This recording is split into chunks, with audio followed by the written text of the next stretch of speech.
Okay, Floody and Capablanca. This is actually a little bit scary, I think, for the Necro. There's a bit too much pressure here. Yeah, there's another kill. Yeah, you do not want to be in a matchup like that as a Reaper Tempest into so much damage output. Hang on a minute. Blue team, are they making this happen? I think that's a fantastic kill. Actually, weirdly enough, that revival, the downstate coming to Chunsu to get revived was absolutely massive, I think. Combined with that kill onto Draza, Rip maybe about to fall in. Gornet getting in the mix. Ooh. Might have to concede this node just barely. That's not exactly what they want to do right now. They're still not ahead. Rip gets a very juicy deke out there. That is absolutely delicious for the red team. That's going to give them a little bit of breathing room before they can hopefully manage to stay in this game. Oh my god. It's the monthly AT, and this one is going to be an exciting one because, check this out, okay? The teams have finally done what I've wanted them to do for years. I suggested this a while ago, and I got made fun of, right? I got roasted for this.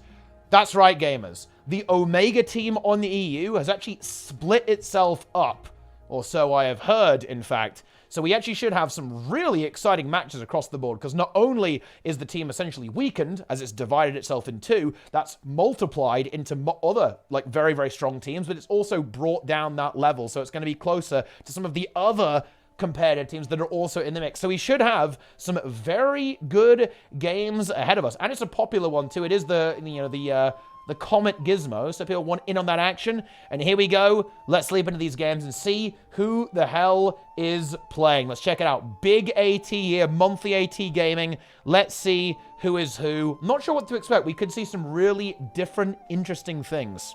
Let's get in there. All right, let's see what we got. I'm playing Monster Hunter while watching? I like that. That's actually a gig. Ah, here we go, yeah. Oh, okay. Oh, this is a roster, guys. Yeah, okay, yeah. Again, I did not know what to expect, but here are some very well-known players. This is actually Jesus, okay? Very well-known engineer player. And it's now going to be Scrapper this time, as opposed to the normal Holosmith. We actually have Asu here. We're on the Untamed Dra, which is DXXXX. Classic name on full well. Chronomans here. This is a build that we saw pop up. It's a very formidable thing to actually have here. We have Maya here as well, as you can see. Oh, hang on, though. An instant kill coming through there onto Zan. Maya on the Spectre. Zan in a bit of trouble on the second Scrapper. Is there any revival potential there? I very much doubt that. Although, hang on a minute. Baxter in a little bit of trouble. Doesn't manage to get that cleave. Oh, no! Oh, does immediately ride. That was a bit of an unfortunate downside turn there. But red team, their push gets denied quite hard. Blue team weren't able to secure the henge just yet, but they pick up 2 kills immediately. Untamed from red, moving over towards middle, but not the best start here for our red team. Draft falling as well. The team fight slowly imploding there, of course. And blue team pick up 2 nodes right off the bat there. This is a good team as well. Bear this in mind, guys. We actually have Belzadar, again, a very well-known Revenant player, real old school. Yeah, this guy's been around for ages. He's been around forever. Here on Vindicator, actually. Interesting enough, with Berserker Divinity, with the Salvation, Invocation, and Vindicator trait lines here, we have Zenvo, one of the members of Quaggan's on duty here on the Chronomonster. A slightly different setup to Dra here. And it's going to be with 1 less well and Time Warp instead of the Gravity. Well, bear in mind, Time Warp is really, really scary right now in PvP because of the amount of control it gives you. You get quickness and super speed for your allies, but also slow and chill for your opponents. So very debilitating if you can drop that into a team fight. As you can see there, we have the support come through here. Mercy Signet there with Core Guard. And that's going to be the relog from Dra as well. Dra coming out here with the Staff Tempest, which is that new Tempest build. Really utilizing that stability application. Because here's the fun thing, actually. You might not know this if you actually play PvE, by the way. But the stability cooldown on Magnetic Aura, so Transmute Earth, it's got a 1-second cooldown in PvP. It's one of the few situations where something's actually stronger in PvP than it is in PvE. In PvE, it's a 10-second cooldown when you can turn that aura into stability. In PvP, it's actually 1 second, really giving you very nice stability application that you can chain with your other magnetic auras from your Earth Shield and Aftershock, and of course, even your Overload or just the basic magnetic aura. So really versatile, actually.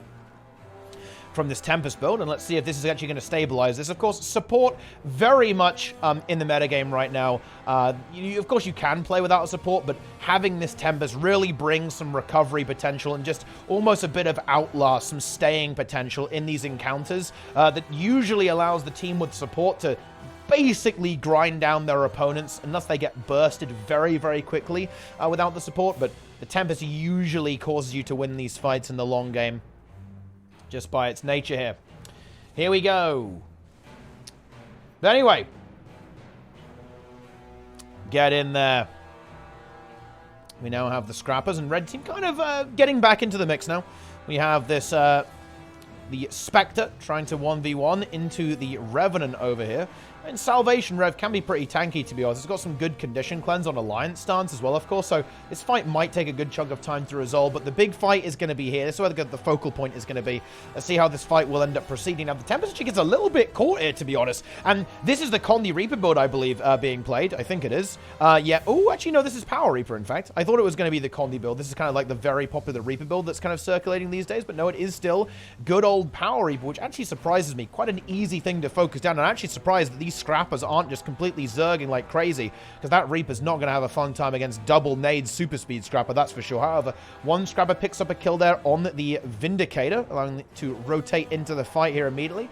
Fight didn't really go anywhere. That is, of course, because blue team had the numbers edge while the Scrapper was rotated out. But, of course, now red team has node control. And, wow, an absolutely massive burst. You can see those grenades doing work from Zan. The revive looks pretty good, though. Yeah, it does come through. But, of course, a lot of pressure actually went through onto the Core Guardian there. The support in a lot of trouble. Core Guardian not quite as evasive and slippery as the Tempest. Can't hold on quite as nicely. It looks like that Core Guard won't be able to survive for much longer. Having said that, though, the support from red is also down to here. That Reaper going crazy. This is a little bit of a scary situation. They're going to have to go for that res. The revive is maybe good here. Oh, no. Oh, no. They don't get the revive, actually. And there's no rally. Draw goes down, but the ride doesn't come through. But the stun from the Reaper is massive. And red team actually implode in the team fight. Uh-oh.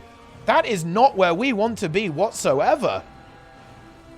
That is not good. And now, of course, red team have to disengage away from this fight. And blue team with a very convincing team fight here, actually. Completely crushing red team.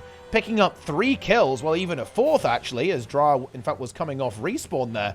And red team definitely catching up in terms of the points a little bit, but that might not last for very long, as blue team winning that fight in such a manner is fantastic for them. Even giving Belsdar the opportunity to pick up this beast, you can see, doesn't really want to leave because he's expecting a respawn to come here. He's correct, of course. It's going to be the Untamed. Oh, can he get the beast in time, though? Ooh, yeah, maybe decides against it and sees the rotation there. Doesn't want to potentially throw the beast away to the opponent. Now a bit of reinforcement coming in here, though, from blue team. Here's the Reaper. Well, that Ranger's in a bit of trouble here, actually. That's not where we want to be. Of course, the beast is going to go down. Who's going to get it? Oh, no, the red team actually stole the beast. A little bit unfortunate there for blue, and of course, they very heavily rotated. They're sitting 3 players over here. That leaves mid very open against blue, unfortunately, and that leaves Zenvo and, of course, Mercy Signet in a lot of trouble. Chronomancer might be able to get away, does have Blink still available, but very, very low and no support left over. A precarious situation. There it is. The nades come through, and oh, that was definitely a... yeah, that was a bit of a fumble in terms of rotation from the blue team, unfortunately. They definitely had some good momentum, but they've kind of dropped it now, which is very unfortunate for them.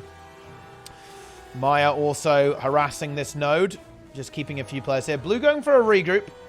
Full reset here. They want to get that Chronomancer back up and go for a push. Bear in mind, they're still ahead. So they're not, they need to just, kind of keep it chill. Oh, but Belsdar dies here. Things are really crumbling to dust, unfortunately, for our blue team. And red are going to get that kill. And they're going to get a beast. No way to contest that, I'm afraid. That's another 25 points. Now, all of a sudden, we're within 30 points. And red are making a very solid comeback. They have node control, too. Both those nodes under their control. A player down for blue. Ooh, things have just got scary, unfortunately. Things have got very, very scary for poor old blue team. Ooh, they're trying to find an opening. Zenvo Just managed to kind of slip behind enemy lines, but actually look at the nade scrapper. Just so hard to resist. The awe-inspiring power really can't hold on that node in this outnumbered scenario whatsoever. The grenades are absolutely flying, and I'm not sure, is Zenvo going to get out of this? There's no blink available. This is a bit scary. There is a distort, so probably will be able to hold on pretty well, but I don't think much longer. Ooh, this is really scary. 1,000 health left. Oh, the block is available. Heal skill in just 1 second. Has the blink, but oh no! Ends up getting caught there. Not ideal whatsoever. Blue team really trying to scramble to find something, and they weren't able to break that team fight. Of course, they had a bit of a numbers advantage here, as though there was an outnumber against them on the other side of the map. They couldn't break through, and oh, the nades. Look at the double nade scrapper. That is disgusting. Oh, no. Zan and Jesus just completely connect onto No, Baxter, and Mercy Signet, and they have just evaporated. And that cements Red Team as taking the lead in this game for, I believe, the first time. And to be frank, that actually might almost signal the end of the game at this point, because, yeah, Red just have to bunker. They got to bunker down. They managed to get the Ranger in position for a decap as well on the hand. That's exactly what they're able to do. And, yeah, I think Red Team have got this one in the bag. A very solid comeback after a pretty disastrous start for the Red Team into a swift relog to get that support in play. But it certainly paid off as Red Team now have a very commanding advantage in this game. Scrapper into Zenvo here, but here comes another Scrapper. One Scrapper, you know what? Maybe the Chrono can handle that. But two, yeah, I really don't think so whatsoever. Red Team getting back control here while still just stalling their opponents. Look, Blue Team completely trapped over here. They aren't really able to push out. Zenvo goes down, and yeah, there's no real recovery at this point for the Red Team. There's no way out. There is no return. This, I'm afraid, is going to be over. Yeah, Red, they do lose Asu here, but that's okay. Because at the end of the day, they just need to stall this one out a little bit. I may have spoken a little bit too soon here. There's definitely a very slim potential for Red Team to recover in this scenario. But, oh, Thief is just so good at this as well. When you do have a bit of a stumble towards the end of the game, Thief can really just slow your opponents down. There's no answer to Maya here whatsoever, unfortunately. And that will lead to a back cap, or at least, at the very least, a neutralization. Chronomancer might be able to come here on a freeze one. Yes, it's going to make it to contest into that node, but that's not really good enough at this stage. Untamed is in position to hold on to the mine here. Bellstar trying to push him, but oh boy, that was a big spike coming out from the Ranger onto the Vindicator. Probably not going to be able to successfully push this node super effectively. Meanwhile, we have the Scrappers moving in there to deal with Zenvo yet again. Or Bellstar having a lot of difficulty here in this 1v1. That Untamed ripping through the Vindicator secures the kill, and that will certainly secure the game there. 5 points, nothing to contest this one node. And that is going to be that. Red Team, a very cool team there, a cool roster, putting in the work with that one. But an exciting match, actually, a very exciting match. Let's see if we can leap into another game and see some of these rosters. Ooh, we got a bit of a big one here. We actually have Red Team making a comeback against Blue. Okay, it's Falco, also known by his account name that he really doesn't like you to remind him about, Rocket Launcher. Rocket Launcher with a variety pack when it comes to capitalization across the entire thing.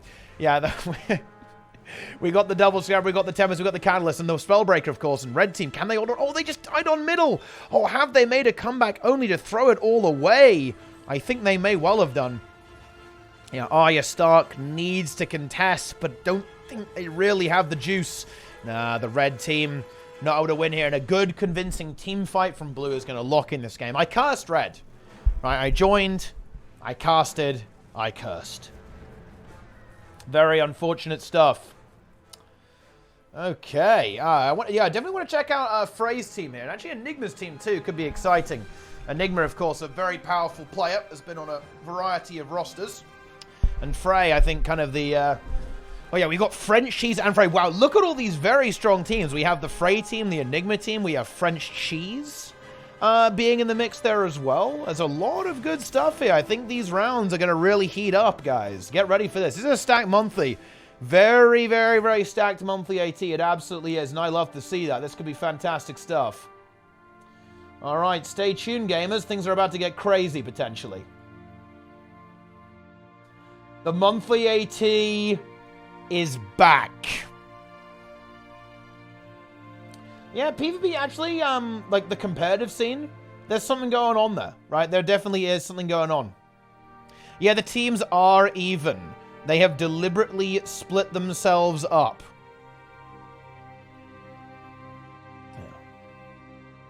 Yes. To create more competitive matches. A pretty good idea, if you ask me. Wondering further there with the Prime. I appreciate it.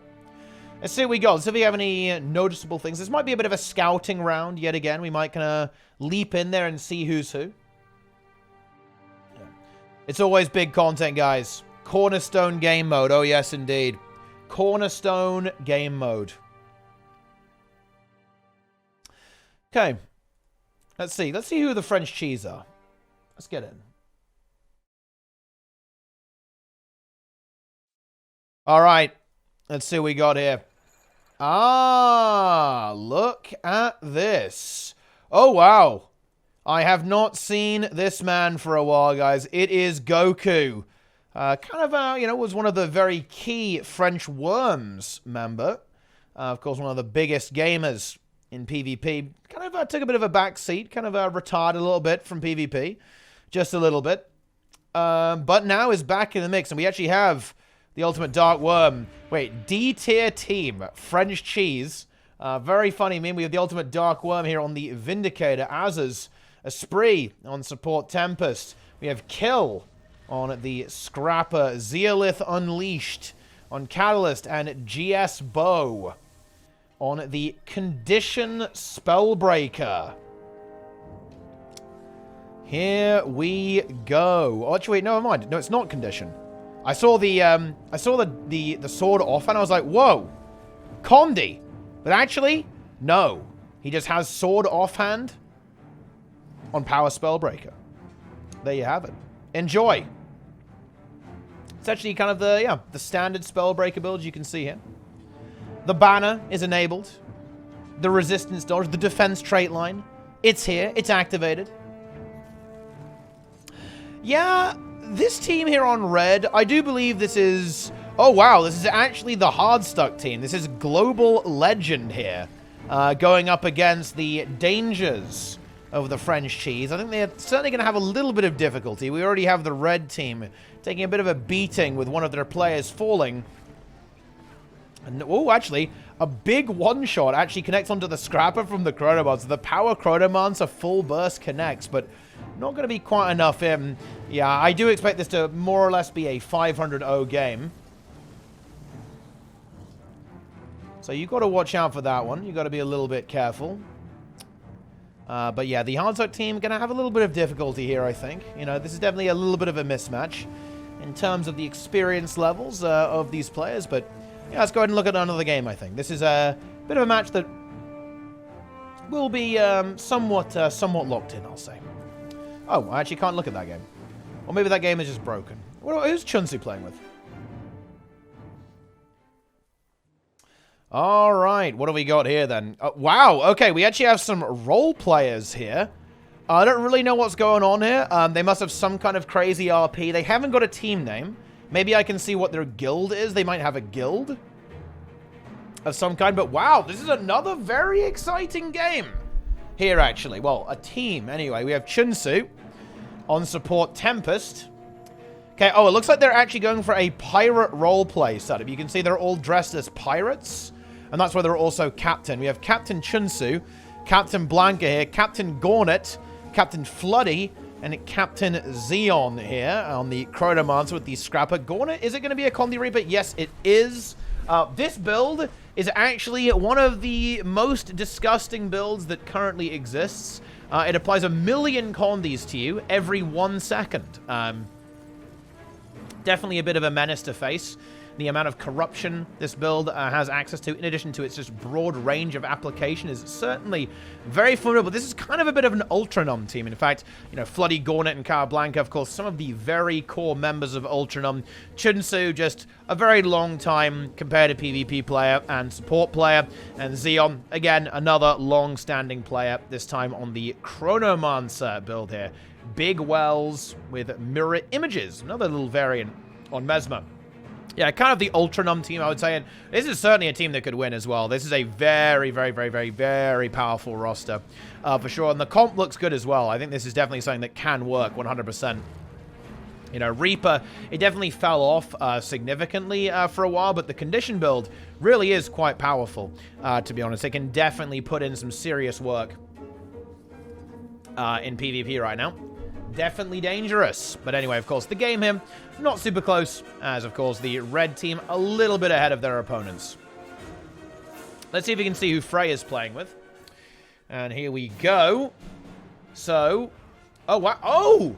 Hearthstone Zan is back. That's kind of fun. But anyway, this is another very, very, very big team. Oh, wow. We could be seeing some fun stuff here. That's for sure. Check this out. We've got Frey in the mix on the Tempest. Demolish on duty. Of course, one of the Feedmen. Also a member of Quaggan's on duty and a variety of other very high-level teams. Actually an excellent play. And could be looking to potentially claim a monthly AT win here on the red team alongside Draza. Here he is, the man on the Reaper, and it's going to be that Condition Reaper again, you can see here. It's the Spite, Curses, and Reaper build here. Carrying Amulet and Ruin the Traveler. Very powerful, very high output. As you can clearly see here, we have not Zan. It is, in fact, Oki here on the Scrapper, Grade Scrapper.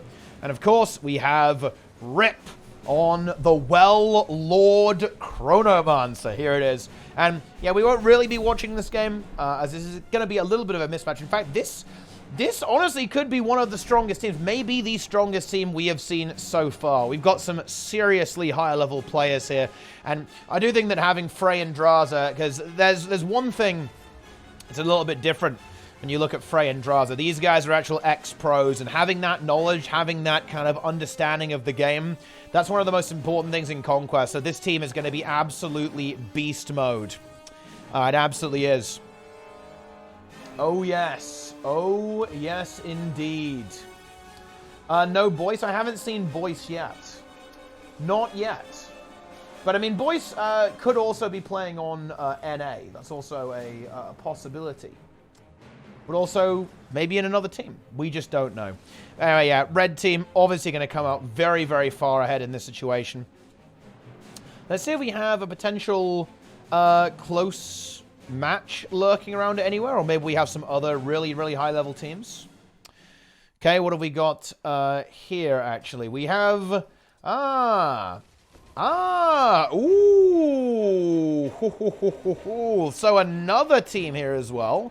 With some very, very solid players on here. We have Mamaya's here. We have Wolf Spider. We have Feifei. And we have the Master of Disaster. Also known as Misha here on the Reaper. And Pain on the Thief. A Daredevil. Seen some pretty good variety kind of across the board, actually, which is fun to see. Yeah, Misha is in the mix. Misha, my queen.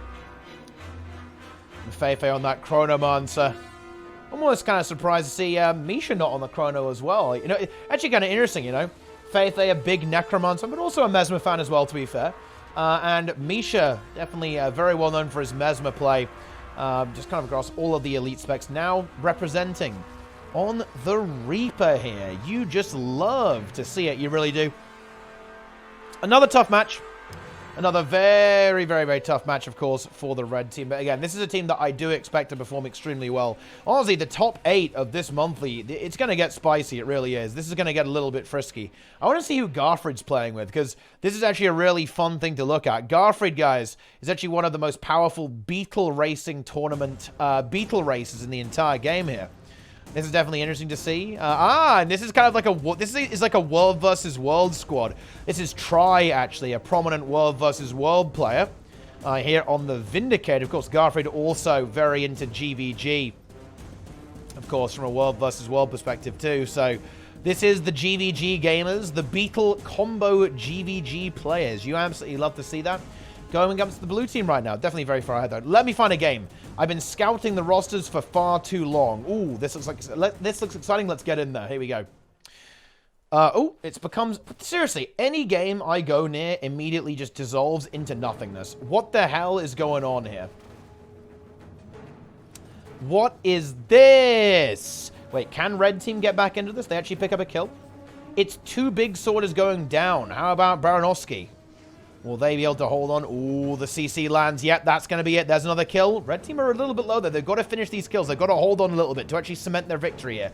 Are they going to make that happen? Their Ranger is doing a really good job of being super annoying and neutralizing the map, so that's very good. But Red team, they've got to clean this up pretty soon, actually, because there are going to be respawns coming, so they will be able to do that, though. The Willbender from blue, unbelievably low. Can they get the goal? They've got to get it fast, actually, because we actually have Rev Boom Blaster here in the downstate. The Mechanist needs to actually get revived here. Dude, honestly, this Rev is... This Vindicator, we'll get it the third time. This Willbender absolutely popped off some really nice kiting and damage dealing, able to actually eliminate that Mechanist, and somehow blue team actually hold this fight. The Willbender finally collapses into the downside. I don't think that can get revived, but wow, that was some really, really nice play there from the blue team. Rev Boom Blast, Central Flame Thrower Mechanist is here.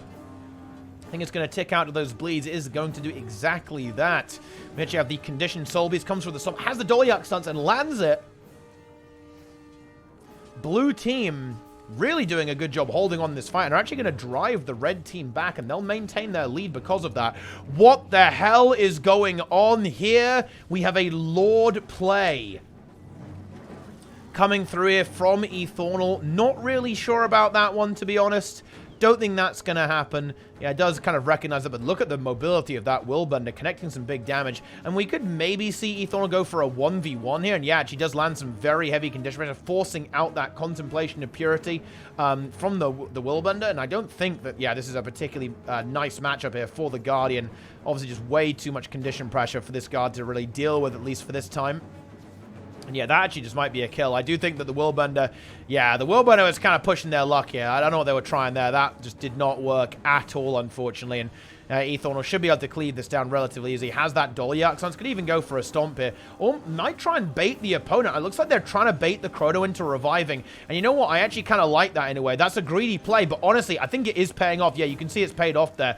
Keeps the Willbender kind of bleeding out a little bit longer and actually starts to really heavily pressure on top of this. Now, it is a full DPS Chrono Monster, but look at those colonies. This build is full glass, has no cleanse, has absolutely no cleanse. And Ethornal putting in the work. Another player comes in there. Oh, the Chrono's going to go for it.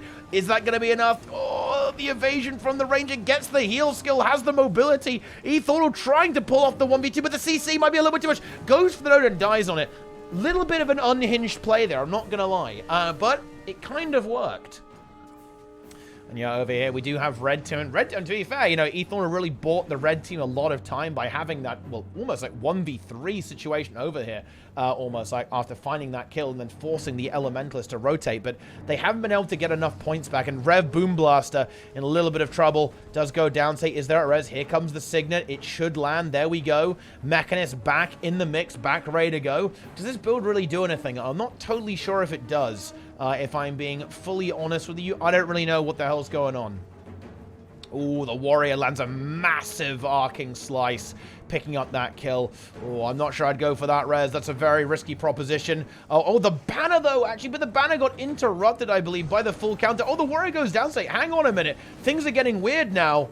Oh, the Warrior's hard work to pick up this kill. Why not? But the banner actually stomps the Warrior. Oh, no. Red team having so much difficulty there. That was just an... Oh, what a disaster for Red. They're going for the Lord again. And actually, blue team is kind of out of position. The Warrior has noticed. There's actually a support Warrior, by the way. The Warrior has noticed this. There's no banner to res Lord. Oh no, this Lord could actually die. There's a universe where sometimes they need to kill the caster, otherwise the healing will be a little bit too much. Blue team are now trying to respond, but are they going to be here in time? This is actually a little bit scary. Bear in mind, Ethornal does have stability with that Dolyak stance. The Lord used its heal skill, but actually, hang on a minute. This is a little bit spooky. Oh, the support Warrior cleansing all the Condis, though. That's pretty big. It has forced a very big rotation out of the red team. Can they get the Lord down? They get the Defiance Bar break. Yeah, save it. I like the save on the Dolyak stance here. I think they can get the revive, though. Yeah, has to go for it. Has to go for it. Oh, my God. It's going to be... I think they're going to... Oh, actually gets it. Ethornal with the stomp. That was very intelligent. You can see that they were saving... they were saving that Dolyak stance right for that last moment. Managed to get that kill. Lands it. with that stability and gets the job done. Nice. I mean, that was definitely a bit of a YOLO Lord Rush, but you know what? It worked out at the end of the day. Okay, it did work out. It did work out. Okay. Well, I mean, that was a game, wasn't it? Are there any other games that are happening? That actually looks like the round is kind of coming to its conclusion. Is this one still going? Which one's still going? Oh, I guess this one's still going. Okay. Well, I mean, this is not looking good for red. It should be a pretty clear victory here for blue, by the looks of this. You can see here that we have our blue team just kind of in position to take this win. They have the waterfall. They do get decapped, but I mean, a little tricky to come back when you only have 160 points and 5 minutes left in the game. Imagine you are low. What does this name mean? What does that mean? I'm not sure about this. But anyway. Blue team need to capture a node. They are kind of feeding a little bit over here, which is not exactly ideal. The Scrapper is successfully holding the 1v2. Probably not for much longer, though. Oh, yeah, the Spellbreaker lands some absolutely deadly burst skills. They secure the kill, and I think that's going to end the game.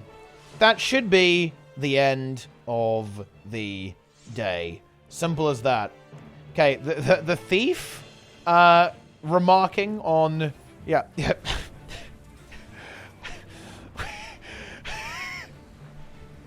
15-1, what the fuck? STFU. You suck. Easy. I farmed you all the days. Nah, just joking. GG.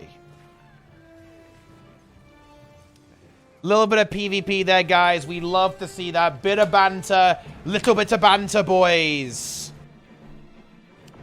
And there it is.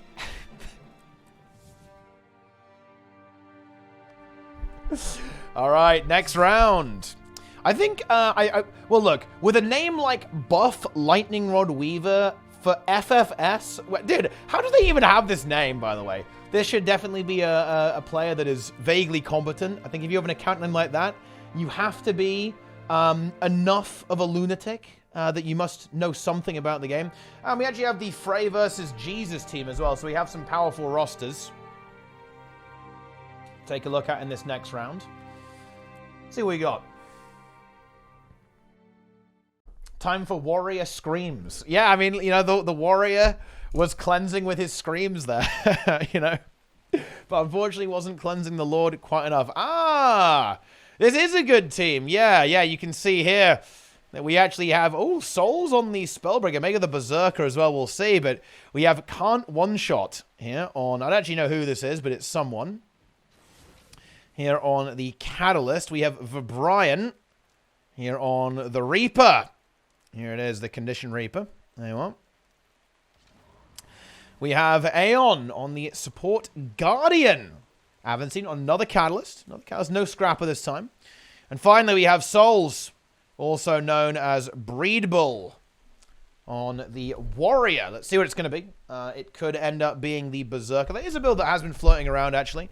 Could also be Spellbreaker. Souls is known to play a variety of builds here. The Rich Flex. He is, of course, a Trading Post Baron as well. So we've got it all, guys. We've got the Beetle Racers. We got the GVGers. We've got the Trading Post Barons. Everyone's in. Everyone's in the mix, guys, with this one. Okay, you know, we're all over the place. We're just, oh, man. Let's see how this game goes. Oh, do we actually have French cheese in a competitive match as well? Yeah, we'll see like the opener. I will zip around a little bit, guys. We're going to zip around a little bit and see what's going on and find the most exciting games. Oh, yeah, we do actually. Yeah, we have some... things are getting good early in this tournament. We got French cheese. We've got Frey versus Jesus. We got this game as well. Let's see what we got here. All right. So, I'm actually very curious to see how well this team performs. I feel like on paper, blue should be favored here. And because of the nature of this map, I think both teams are going to team fight a lot. I think blue should be quite significantly favored in this. I need to... Stupid character model limit. Blue should be pretty hard favored here. But let's see. Let's see. You know, you can't judge a book by its cover. Can't judge a game by the first minute. But yeah, we already have a kill being secured here. Aeon is going to attempt to revive. Let's see if that's going to happen. No, it's not going to come through, unfortunately. And actually now that support Guardian very, very vulnerable. Oh, the Condi's really stacking up there. The Reaper tearing through everything there. Gornet on the Warpath. Looks for another kill. On to Whisper in the Void. On for Brian. Probably is going to find that in addition to the Guardian as well. Guardian goes down. Reaper is also going to fall into the downside. Oh, yeah, very big early victory here for the blue team. And yeah, I think that does kind of confirm the expectations. It's a very team fight-oriented map. Both teams have very high team fight potential. You'll notice there are no thieves here, so that's basically what it's going to be. It's going to be bashing into each other and seeing who can actually win these fights. The big 3v3s, 4v4s, even 2v2s. Some of the skirmishing stuff. And yeah, blue looking very, very strong, looking a little bit ahead in that regard. Let's go check out some of the other games. French Cheese. This is a spicy one, actually, because I think Azaz and Goku haven't been playing as much. That doesn't mean that they're out of practice. Of course, I'm sure they're still playing PvP, but the French have been kind of running with Frey and Draza a lot, right? The big core of the French has been Esprit, Zeolith, Kill, Frey and Draza, but now we actually have Frey and Draza being replaced here by the ultimate Dark Worm, aka Azaz, and on Vindicator. And Vindicator, honestly, right now, I don't think it's that hot, right? Obviously, it's playable, and, you know, this is a very skilled Revenant player, a massive Revenant player, in fact, but Vindicator, definitely not the best thing in the universe. However, despite Vindicator perhaps not being mega OP or anything like that, still seems to be making it work. Actually, is running a... Oh, wow, look at this. We actually have a slightly different build. A lot of the time, you run the damage reduction, Unyielding Devotion, but this time it's going to be Invigorating Dismissal. Grant Endurance when you remove a condition from an ally, so kind of enabling a little bit more endurance generation and dodge spamming, particularly when you're in these kind of team fight situations where you're, you know, kind of cleansing multiple people. Bear in mind, your dodge roll is also a heal on this build, so you're also kind of healing yourself and sustaining a bit more, though. Yeah, I just saw the number in PvP. It's not that high, and yeah, Cookie Slayer God X on the Berserker this time. Just kind of tears that Vindicator to shreds. Looking for another kill potentially, but actually the Tempest comes through with that revival. Very nice. There it is. But yeah, this Berserker build is something that actually has been popping up a little bit here as well. Condi Berserker, guys. Almost old school, right? Some very, some memories from Heart of Thorns potentially coming back. A different weapon set, though, this time. No mace, thank goodness for that. That really is a terrifying build. But anyway, Azaz is back for more. Let's see if he can actually handle this 1v1. I suspect he probably can't, to be honest. But you never know. You never know. The teamfight actually not going super well for the blue team here. Red were able to successfully repel their opponents. Now we have this Chronomancer trying to face Goku in the 1v1. Looks like it's fairly still for now. The heal skill for the Chrono is going to be coming up. As Aegis coming through too. Shield block. So nothing much really happening, at least for now, in that 1v1. Again, red team get that node. You know, the Berserker handling itself very, very well. And there is a Thief here as well. So any 1v1... you always have to be scared of the Thief, and Thief is pretty spooky right now. Well, seriously, I should just stop commentating. I say, you got to watch out for the Thief, guys, as he immediately gets one-shot by Grenade Barrage. Okay, watch out for that, guys. You know, Scrap Up, pretty good build. You know, it's a lot of DPS coming out from this. You know, if you're a Thief, you're a squishy boy, right? You might just die instantly, and that, unfortunately, is exactly what happened here. Unlucky. Watch out for that one. But anyway, it's a very nice rebound, actually, for the blue team. This Scrapper's got to be a little bit careful going super YOLO in there. Doesn't really get punished for it, though. Of course, the support of the Tempest is lurking around in the background, ready to lend a hand if the need arises. What's blue team's plan here, though? What do they want to actually make happen? Do they want to push this? It looks like they maybe actually want to back off a little bit and be a little bit more conservative, not wanting to take that fight. Also a little bit cognizant of the fact that the Thief is going to be on the map and actually may well just barely miss out on getting a decap. Red team recombobulating themselves, getting ready for a big push on middle. We have the Warrior 1v1 over here. Spellbreaker into Berserker. It is going to be maybe replaced here by the Vindicator, or at least +1. But yeah, I'm not sure if that's going to kill the Berserker, especially with the Thief now moving in. Does neutralize that node, but that's not good enough. Bear in mind, blue team do need a point differential in their favor here currently. They need to actually get ahead. And looks like they are kind of en route to doing that, as they have now managed to decapture the middle node. Well played there by the red team. That's good stuff. And they secure it. Chronomancer planted on it nicely as well, which is good. And yeah, I think a lot of that did come from the Thief there. You know, despite the Thief did get blown up there a little bit, Thief is very annoying to deal with, to be honest, in this regard. And yeah, blue team are not exactly slow, but they're not exactly fast either. They're almost getting a little bit outmaneuvered here, and they also don't have a particularly good answer to this Berserker. Right? They seem to be having some difficulties with Cookie Slayer God X currently, and almost like this Warrior, almost role-playing as two players right now, keeping a lot of the blue team busy and forcing some very unfortunate rotations. Despite that, the blue team have managed to get themselves the side nodes in the situation. Here comes a really big fight. It's going to be a 4v4 here. Thief, of course, not going to deliver quite that much value in this type of situation. Well, yeah, that Reaper, a bit out of position, I think, was greeding for the node and really pays the price, losing almost all the health. But that Vindicator just gets shredded into a million pieces. Is there a revival available? Reaper's down. Is there going to be a stomp from Zealoth? That should actually happen. But no, the rally, the cleave is a little bit too much. However, the Thief does end up going down. Say it's going to be a bit of a battle here. If they can even out, blue team can keep this fight going. Yes, they can. A spree very, very low, though. Doesn't have a defensive either. Of course, it's actually running Lightning Flash. Here, look, that... This player just got 7 condies and 1 attack. I just want to point that out, but there we go.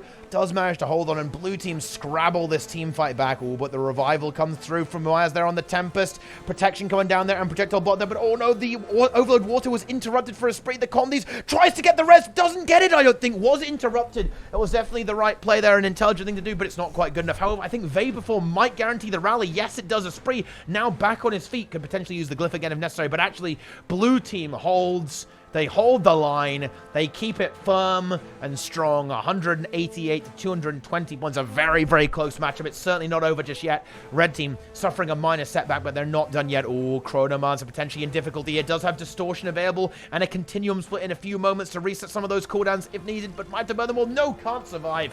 That, seriously, Scrapper just has so much kill potential. It really does. It's so difficult to get away from it.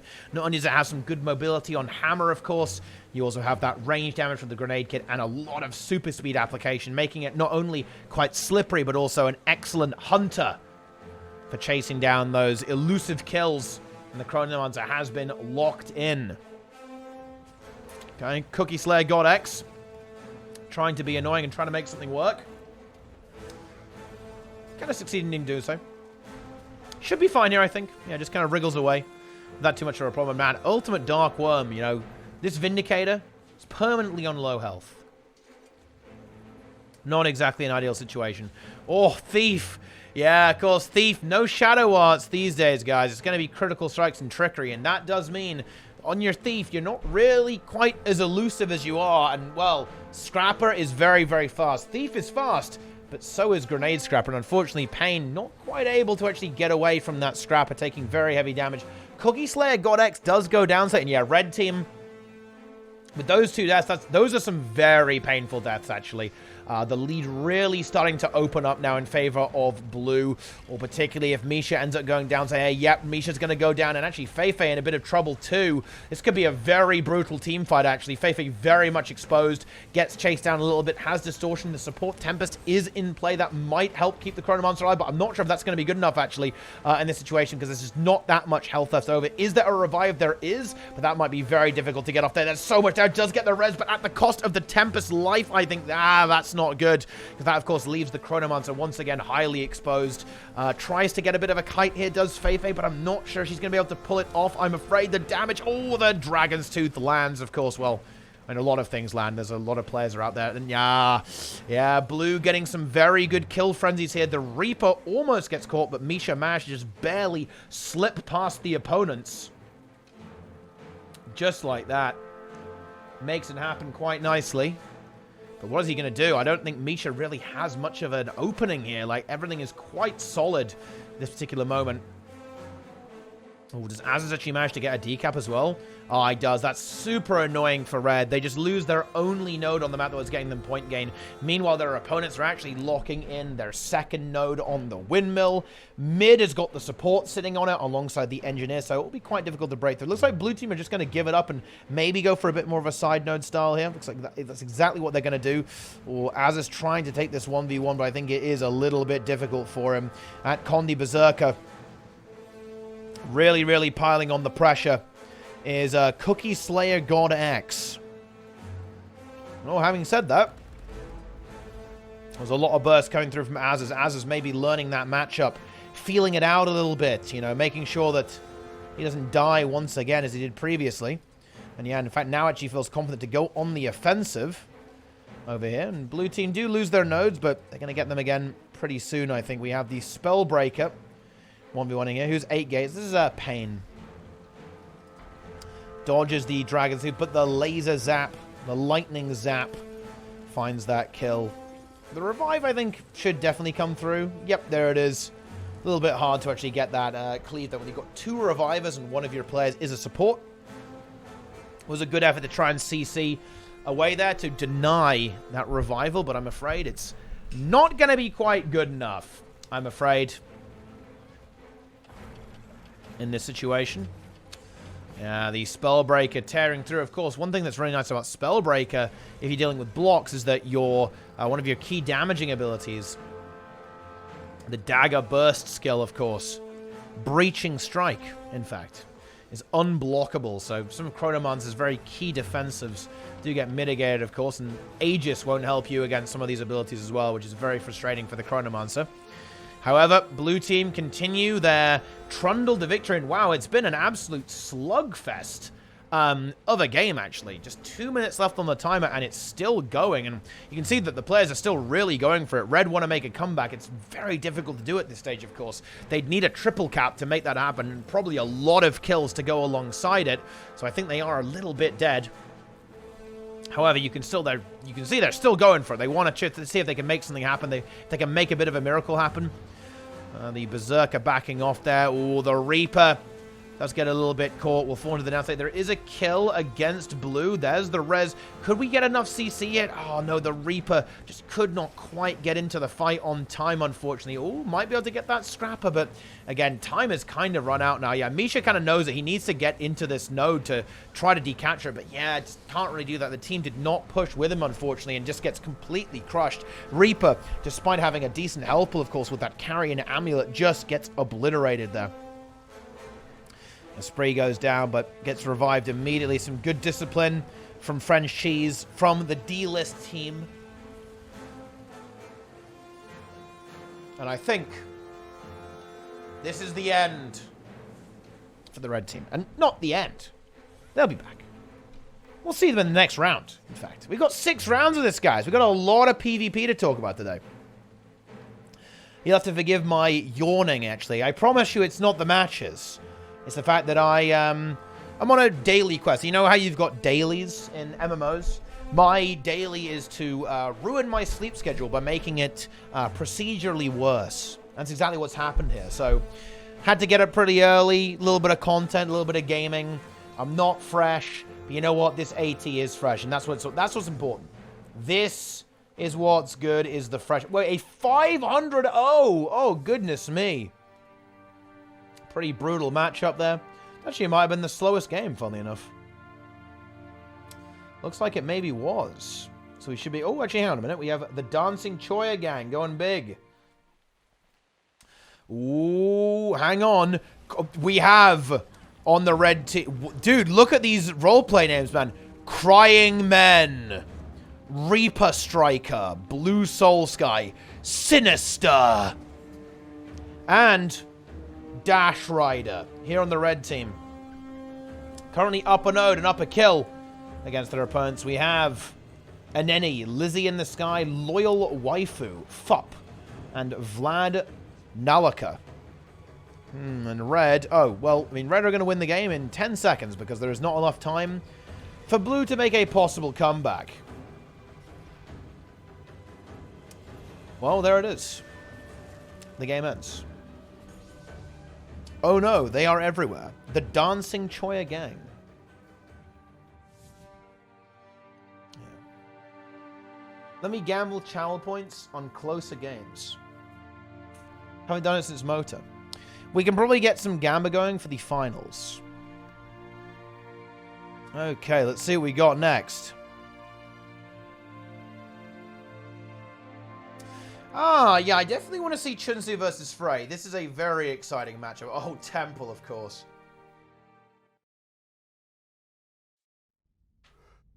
Of course it is. Okay, now this is very, very, very, very, very exciting, actually. In my opinion, I wouldn't be super surprised to see this as the finals, actually. I'm a big fan of Ultranum. I think they're a fantastic team. They have such great synergy. Floody, breaking the Pirate Captain roleplay for whatever this is on the Scrapper. Okay, he's really stripped himself down. He's going for a very open look on his character with the bunny ears as well. But here we go. We've got the Tempest from Chunsu on the staff. Standard build here, as you can see. That's exactly what you'd expect. Cowablanca on the Fresh Air Catalyst. Here it is. Enjoy that. Gauntlet on that deadly core Reaper build. You can see here the real key interaction is you activate your Weakening Shroud and your Spiteful Spirit at the same time for a massive corruption when you enter that shroud. Not only for offensive but defensive potential. You apply a lot of weakness, right? You slow enemies, right? So you can chase them down and then whack them with all of your abilities. And just applies a whole bunch of condies. You just apply so many condies with this. You have part of the corruption that's corrupting here as well. Nothing can save you being used here, in fact, actually. I think a bit of unblockable tech there, maybe, to bust. I think that's going to be a tech to get through these Chronomons. There's a lot of block here from these Chronos, from Rip and Demolish, who's also going to be breaking out the Chronomons here. You can see how powerful this build really is in this particular regard. Wait, is Rip playing a more... Yeah, Rip is DPS. I was looking at the utility skills, and this is not actually unsurprising, actually, because of Rip. Rip does like aggressive Mesmer builds. Was a big fan of Mirage, and now, of course, the DPS Chrono. The blue team are going to have to identify this. Look, the whole Mesmer free casting thing, it's there for a reason. A build like this, you cannot allow to get away with it. Right? This build, if left unchecked, it will absolutely devastate. But, of course, the downside is it is quite vulnerable. It is not exactly resilient.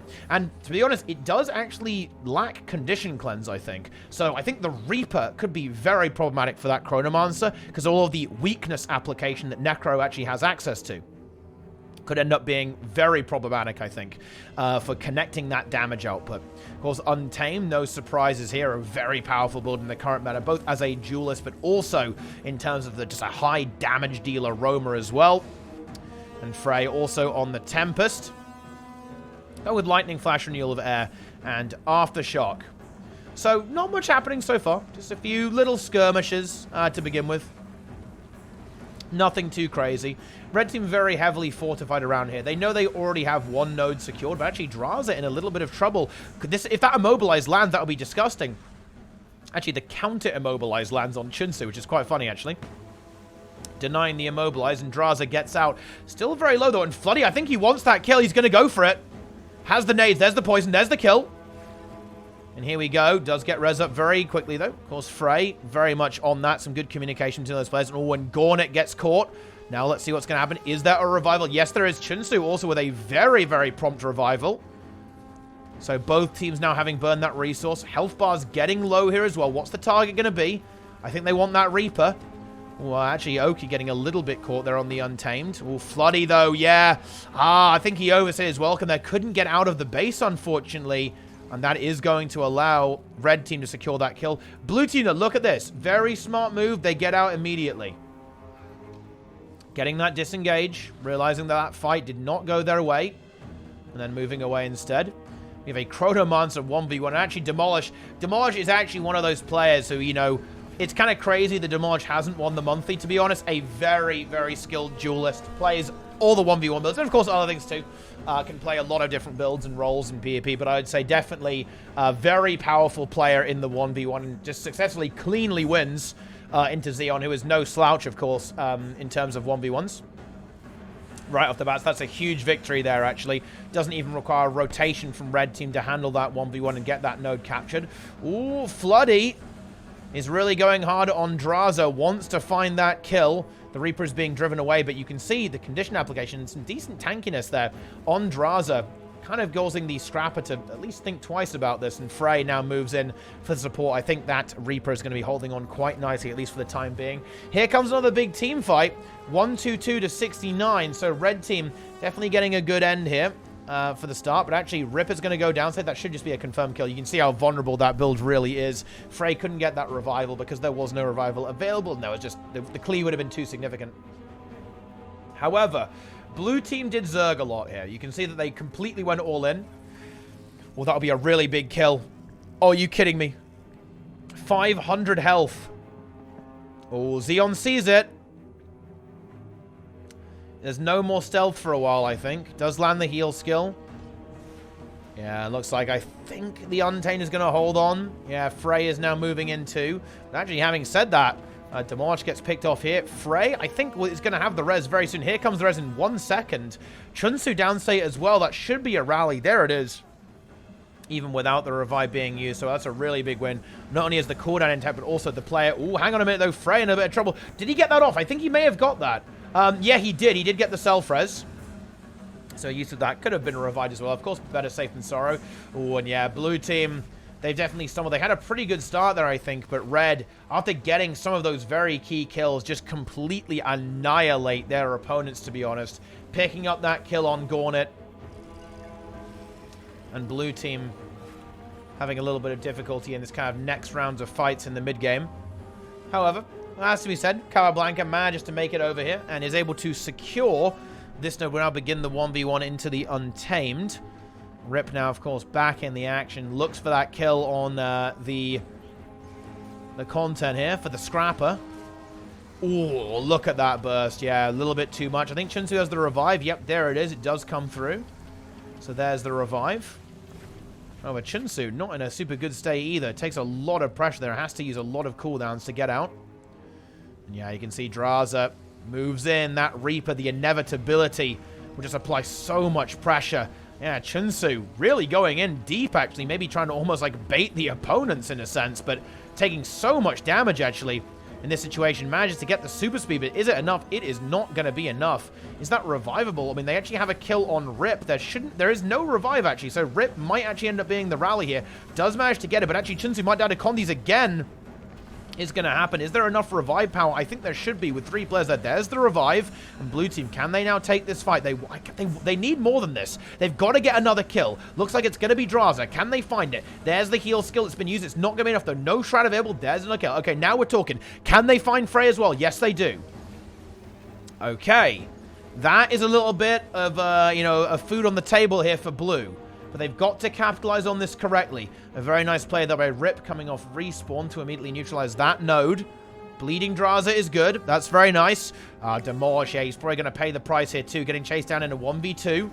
Does have his healing well and a gravity well. That will stall them for a long time. If Demolish survives here, that will be absolutely fantastic. It's going to be super difficult to do so. Has the block, tries to get the stun, actually manages to find it. I think the colonies are a little bit too much though. Yes, they are. Demolish is going to fall. That's a bit of a stagger kill. But actually, is there any answer to Oki? Yes, there is. We actually do have Chunsu here, but that needs to be replaced. You do not really want to have your support locked into contesting this buff. That will essentially allow a lot more just kill potential for the opponent. But actually, Rip goes down. Oh, no. Yeah, red team having a little bit of difficulty in this regard. So a lot of damage off the board currently for the red team. No Demolish, no Rip. Both Chronomancers have been eliminated. Ooh, and blue team, they actually managed to snag themselves stillness after securing that kill. They're on a quadruple cap. This is a very, very big comeback moment here right now for the blue team. This is very, very good. However, there has still not been a replacement for Chunsu, and Chunsu is having a bit of a tough time into that Untamed, as you might expect. Of course, he has no damage of his own, really. He is just a pure support build. So that Untamed will eventually be able to apply significant pressure to the Elementalist. Elementalist holding on as best he possibly can. Are we seeing some players drop down? Are we seeing Draza come down here as well? Yes, we are. And now we need some help on Chunsu. Chunsu cannot survive the Reaper, but actually Draza's going to go down, as of course there is the fault there from Floody and from Capablanca. Draza getting bled out. Oh, that's actually really juicy too. There's no support available because Frey is actually dead. Draza bleeding out. Frey now back in play, but actually it is a bit of a massive comeback here for the blue team. Now they're even. Now they're going to be ahead by 1 point. We have Rip securing this capture over there, which is fantastic stuff, but actually, bear in mind, it's still not going to be really fightable for red for a little while longer. There's no Necromancer. You need that Necromancer in play. Without that, it will be very difficult to get anything done, and Demolish already in a little bit of trouble here as well, burning through a lot of corners. Has a heal, but no distortion available just yet. Gauntlet in trouble, though. They get the counter kill. Is there a revival? Where's Chunsu? Yeah, this is why Chunsu being locked is unfortunate. Frey is down safe, but Gauntlet should end up rallying there. Demolish so unbelievably. Demolish is down. Does Frey have the revive? Yes, we do. Let's see. Here it comes. Looks like it's not going to be necessary, actually. The hand res should be more than sufficient there. Yes, it absolutely is. Blue team disengaging, but they're exactly tied. 1 point apiece. The capture on middle now starts to put red team into the lead. Capablanca going for the decount. Rip will not be able to contest that whatsoever. More buffs coming up in 30 seconds, by the way, so more temple craziness is about to happen. Chunsu is still locked here. That's a little bit scary. That means there's no lifeline ever for the blue team here. No support available. But blue are making it work. Ooh, Capablanca needs to be very careful. This is going to get scary. Here comes the one-shot Chrono. This could be pain. Does have the block and Armor of Earth, and of course may have Obsidian Flesh. Does have it. So just very wisely backs off. Yeah, of course that does free up Frey. Frey not really wanting to be here, of course. Ripper's going to go for it. I'm not sure about this 1v1, though. This looks a little bit scary, I think, for the Chronomancer. Of course, Capablanca, a powerful player, but also Catalyst, just a strong build overall. Not sure if the Chrono can really handle that. We have a kill here on middle. Oh, Frey gets the stomp, I think. Yes! Onto Floody. There's no revival potential there. No Tempest again. Chunsu still locked. Oh, and Draza gets that stillness buff too. The double tick. It's very tasty. And Rip doing a good job holding here as well. This is what we like to see. Rip. Yeah, it's going to eventually have to leave. That's a little bit... It's too much, unfortunately. For Rip. Well, it's unfortunate for Rip. I mean, it's good for Capablanca. Oh, no! Rip out of the frying pan and into the fire. Just going like, oh, I'm going to leave this bad 1v1. Immediately gets obliterated by the nade scrapper. That is just not what we like to see whatsoever. And Floody is going to continue that rampage onto Demolish. Oh, Gauntlet. Super low here. Does have Shroud. Has got to back off here a little bit, I think. Needs to wriggle away. Can blue manage to get this game back under control? They're going to have some serious difficulty. A decap should happen there, but... excuse me. The blind there, but Gauntlet so low. Really trying to maintain presence. Gauntlet is aware that they do not want to concede that middle node either. In this situation. They would win on a double cap. Bear that in mind. And that is where we're going. Capablanca is going to be able to pick this up. And that is a victory for blue. It will be ridiculously close, but if they hold this map state, they do win. But the question is, can they do that? Oh, looks like the answer might be... Oh, Chunsu should be able to res that. Finally getting some res there. Boom. There it is. Okay. So there is that. You know, look, if you can't go to the down states, just have the down states come to you, right? Draza gets nuked. Freya's here. Is there a res? I think there is. Yes, there is. Draza now back up. Okay, Floody and Capablanca. This is actually a little bit scary, I think, for the Necro. There's a bit too much pressure here. Yeah, there's another kill. Yeah, you do not want to be in a matchup like that as a Reaper Tempest into so much damage output. Hang on a minute. Blue team, are they making this happen? I think that's a fantastic kill. Actually, weirdly enough, that revival, the downstate coming to Chunsu to get revived was absolutely massive, I think. Combined with that kill onto Draza, Rip maybe about to fall in. Gauntlet getting in the mix. Ooh. Might have to concede this node just barely. That's not exactly what they want to do right now. They're still not ahead. Rip gets a very juicy decap there. That is absolutely delicious for the red team. That's going to give them a little bit of breathing room before they can hopefully manage to stay in this game. Oh my god. Now we have Frey arriving as well, but oh no, the nades. It's so much damage here, to be honest. And again, support and DPS, it can be a little bit iffy into a double DPS setup here, particularly when it's as bursty as this and your damage dealer is as squishy as a Chronomancer or the Reaper. Got a fight over here. This is a little bit scary as Xeon's going to go down there. Not enough support. Draza and Demolish having too much pressure, eating away at that Chronomancer. And I think we are going to see red team just... But that... I can't believe it. The decap from Rip saves the day. Maybe we see a kill come through, but I think it's a little bit too late. It's going to be a 500. It's going to be within 10 points at the end of that, but they can't quite get through the Chronomancer with the support of the Tempest. And that is going to be at 500 to 493. Yeah, Rip with the illegal decap on the altar. Winning the game there at the very last second. Oh, goodness me. Of course, like I said, I kind of expect to see a bit of a rematch here, certainly in eliminations or potentially even the finals. I definitely think that these two teams are really looking to be the top two. For sure, just looking at the rosters. But of course, there are other rosters as well. You know. Oh, wow, we got some fun games here. French Cheese versus Frey. And we also have Chunsu versus Jesus.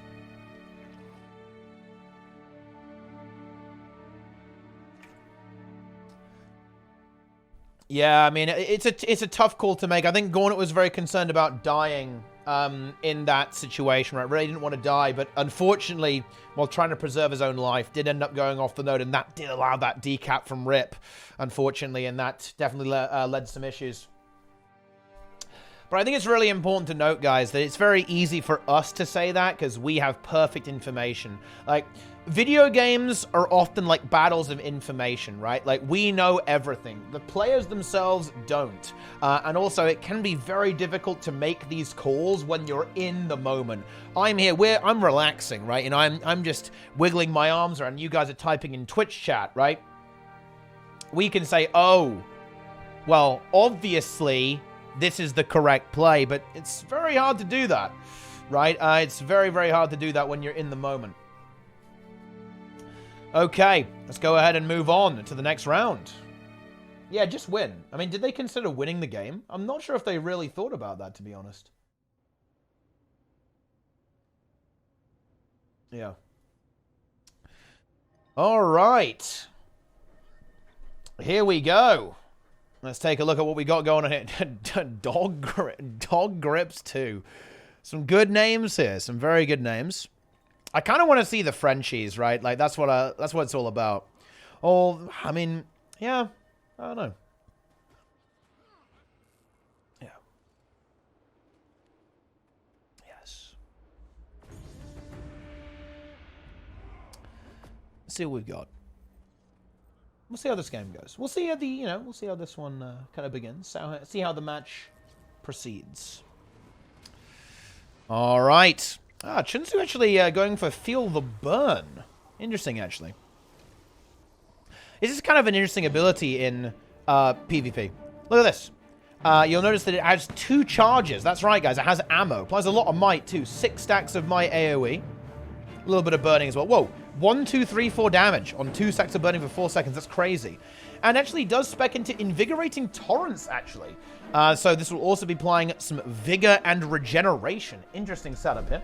And of course, that will be a lot of Condition Cleanse going through. Using this combined with Cleansing Water means these shouts apply Condies, remove Condies by applying Regeneration, and remove a condition because of Rune of the Soldier. So a very Condition Cleanse kind of focus build here. From Chunsu, particularly when you combine it with, of course, the very powerful cleansing potential of water on staff as well. That Cleansing Rain. Very heavy Condition Cleanse. Okay, so let's see how this game's going to proceed. And I do think Red Team a little bit favored him, particularly after we saw that last performance and the Scrapper from Blue being driven away almost immediately. And Blue Team successfully pushing Captain Blanca over here onto point A. Should be able to pick that up pretty soon. Gets that node, and Red Team is still contesting middle as well.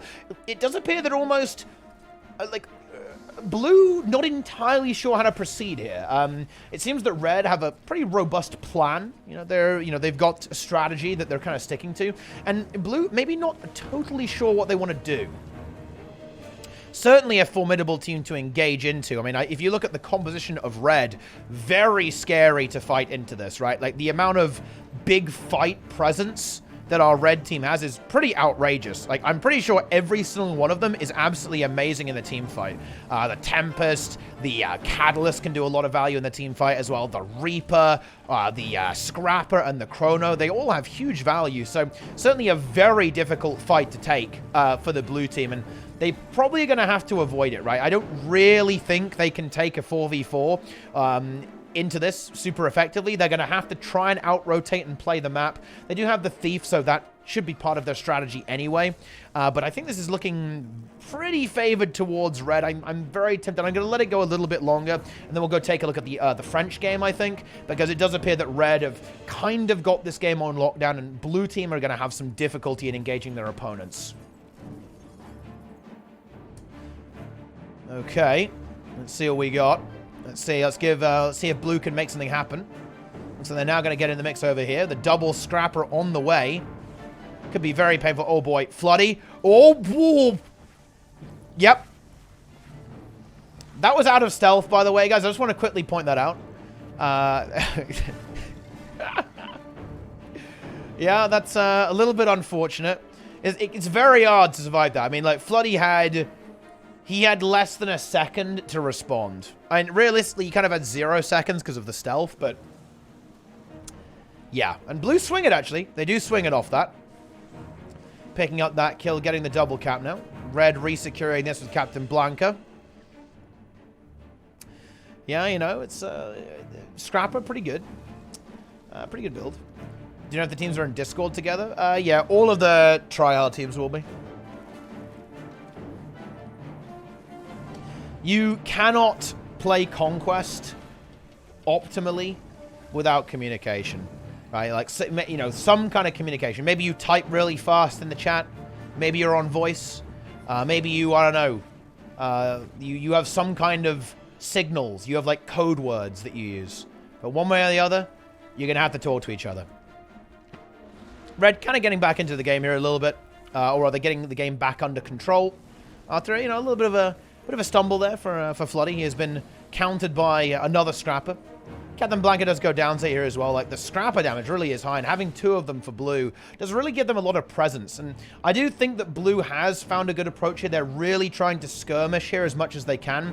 They're really avoiding that big conflict, and Red team almost hasn't exactly adapted to that yet. They need to almost, like, respond to what their opponents are doing. They had a good opener because, again, their opponents didn't really know what to do. But now they've figured out, and that does mean the Blue, or rather the Red, also need to have some kind of response to the strategy of their opponents. Their opponents right now playing a very rotational style, very small scale style. I love how much damage all of this does. Holy shit.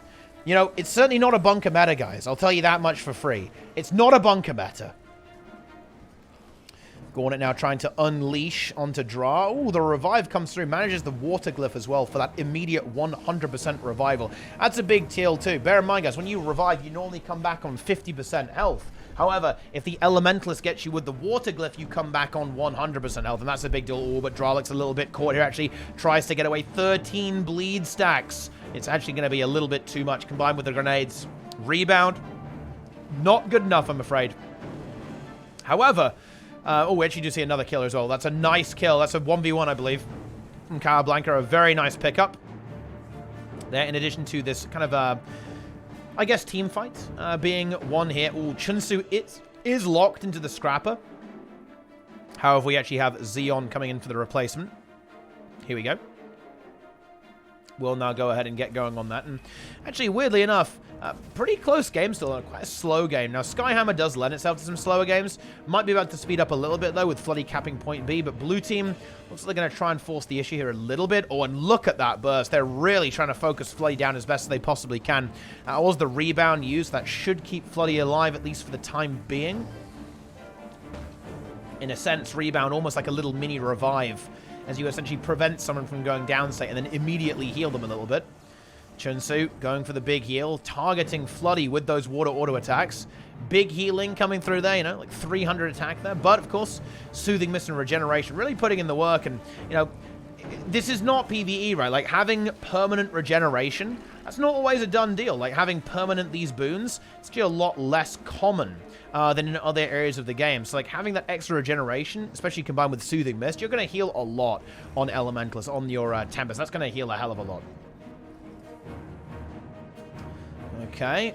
But blue team, they're still clinging on. They absolutely are. They're not going out. They are not going down without a fight. They are really going all in, trying to make it work as best they possibly can. So going to go down, and Red, they're finding kills, but they are struggling to find nodes here. I mean, it's not a surprise to me that they're winning fights. They're unbelievably powerful players, so they're doing well there, but they've got to actually convert it into something. Right now, they're getting, that actually might be a bit of a critical mass of kills that will allow them to actually get some solid rotations off. Also, they're already working on that. Floody moving on position there to try and get this done. And then, yeah, they should just cap mid. Chunsu capping mid there as well. So there's a lot going on here. The Thief is also in the downside. That's going to get bled out a little bit here by Chunsu, just to guarantee a little bit of extra downtime. Make the opponents 4v5 for just a little bit longer. But there it is. Here we go. Let's see. Does Blue have a plan here? What are they going to do? Because what's been happening is that there's been a lot of back and forth, as you can see, a very wiggly lines here. However, at the end of the day, Red has been consistently staying on top, and they're extending that lead right now. Oh my god, the Scrappers do so much damage. Like, this looks terrifying. Oh, Gauntlet just gets absolutely nuked. There's no revival there from Chunsu, and Gauntlet just could not get away. The pressure was simply too much. Necromancer, very vulnerable to a build like Grenade Scrapper, that's for sure.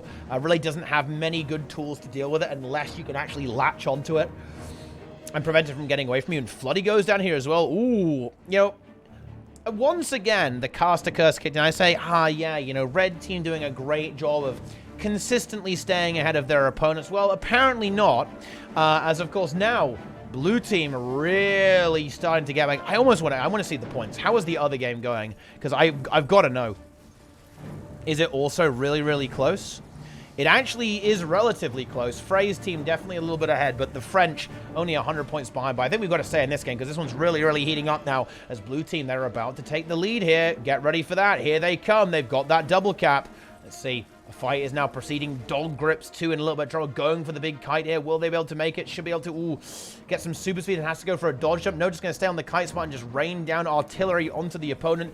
Gauntlet, once again, being a very, very heavy target focus, but actually the support there, Dra, is in the downside. I think that is revival, though. Yeah, the function gyro, too. Bear in mind, Scrapper can do like a little mini double res speed or a stomp as well, using that utility. But Dra, unfortunately, not able to get away. Just the damage is just so consistent on a lot of these builds. Scrapper just keeps on blasting, and ooh, 2 kills picked up here as well. Dra fully eliminated. Zan fully eliminated too. Xeon just pushing that 1v1. Will now be outnumbered by a Scrapper. One takes very heavy damage. Of course, Signet of the Hunt denies that Reflect. You can go through Reflect if you have Unblockable, and it's a very key utility skill. Signet of the Hunt can absolutely break through that highly effectively, and Xeon's going to go down. But Red, they're still clinging on. They're finding the hammer, should get that for free. I don't think anyone can contest that. They're really holding on. They've got the double cap. It's 4 minutes left on the clock. It's not over yet. But Red just battling, fighting tooth and nail. Blue still haven't made it. They haven't made it to the lead just yet. They've got a node on the board, but 30 points behind. What's going to be the next big play? It's going to involve these Scrappers. I've got no doubt about that. Okay. Let's see what we got. And no, Asu is not a voice ult, guys. Okay, what are you talking about here? But anyway, that's not the important thing. The important thing is that this gameplay is about to happen. Yeah, one Scrapper does go down here, actually, though, but gets revived up. The Tempests are on point today. Oh, my God. This is absolutely wild. Both supports playing out of their minds, reviving people left and right. Floody was under a lot of pressure, got locked down, but actually the support from his team, including the feedback, really helped save the day there. And Floody now looks for another target. Looks like it's going to be a scrapper of the opponent here, in fact. But, well, potentially trying to peel out Gornet here as well. Gornet will get focused on. But, oh, counter CC there. A massive gale lands onto the scrapper. That's a confirmed kill. At that point, I feel like Red Team, they've got to feel like they've got this in the bag. Getting a kill this late into the game, it can really be incredibly significant. If they hadn't lost middle, that would have probably ended the game. I think it probably does still give them momentum to hold on long enough to get an insurmountable lead with such a short amount of time left in the game. Bear in mind, as we close in on the final 50 points of the game, it means it's unbelievably difficult. Essentially, it means that the blue team have to not give any kills and also hold every node, or at least hold them neutral in order to make a comeback, which makes it very, very, very, very difficult. Point C is actually being contested here. It's going to be Floody versus the Spectre. It's nearly neutralized, and Maya really wants to get that. Oh, Zan taking a beating on middle. Looks like he's going to go for a bit of a counter rotation, but actually Floody does go downstate here. Actually, there's the stomp. That should be a decap there. Blue team, they've got one shot to make this work. Can they do it? That's the question. Oh no, the Untamed went for the hammer, but unfortunately the Catalyst and the Reaper just do so much DPS. Can't hold on for long enough. No revive potential here. Ooh, hang on. Having said that, the Scrapper's in the mix. The function gyro. Oh, you've got to be kidding me. Oh, dear, oh, dear, oh, dear. The Scrapper now gets in.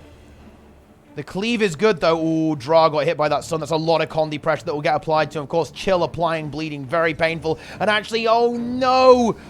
That's going to be the end here. That is an absolute disaster. Asu down and Dra also eliminated. It's a double cap for blue, but that is going to get reset by the Skyhammer. Don't think they can really hold that. Is there a blue team member who could maybe get there in time? I don't think there is. The Skyhammer has now been calibrated. A minute on the clock.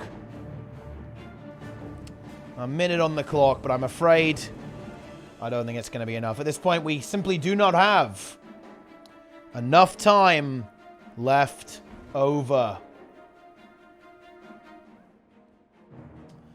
Okay. Blue secure that node. But again, red have two of them. And they will win this game. Let's go check out the French one. Did the French recover? Ooh, the French did not recover. It's going to be a Frey victory there. So Frey wins over French Cheese, 257 to 500. So a big victory there. Certainly one that will inspire confidence after their very narrow victory. Chunsu versus, yeah, you can see that's the game we're in, by the way, guys. Whoa, we actually have a very close game going on there. It's probably over by the time we load in. Let's see if we can find something a little bit newer. How about this one? French out before finals. They should make it because the only teams they've lost to are the top seeds. So they should be okay. Let's see. Could we see a recovery? I mean, it's not looking good. It's really not looking good at all, is it? You can see here. Here is the red team, guys.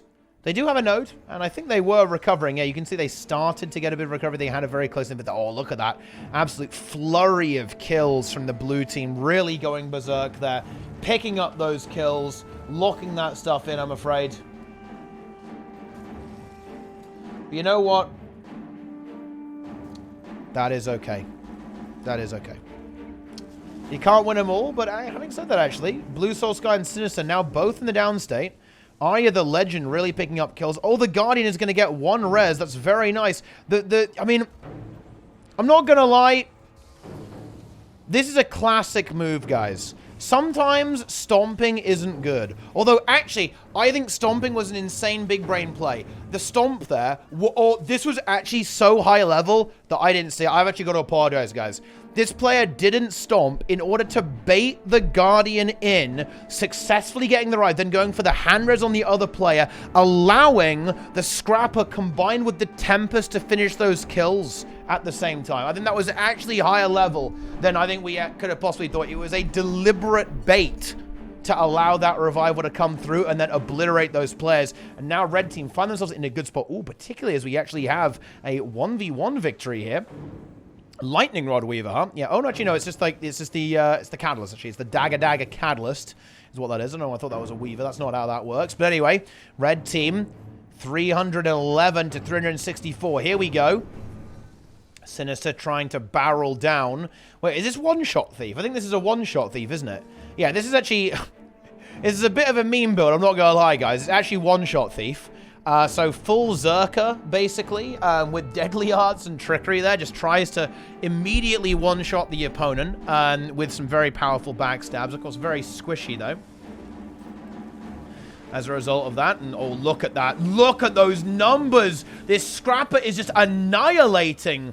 Oh, I don't think reviving this is a good idea. Oh, no. Blue commit to the revive again, and that is absolutely brutal. Okay. Wow. Well, that's that.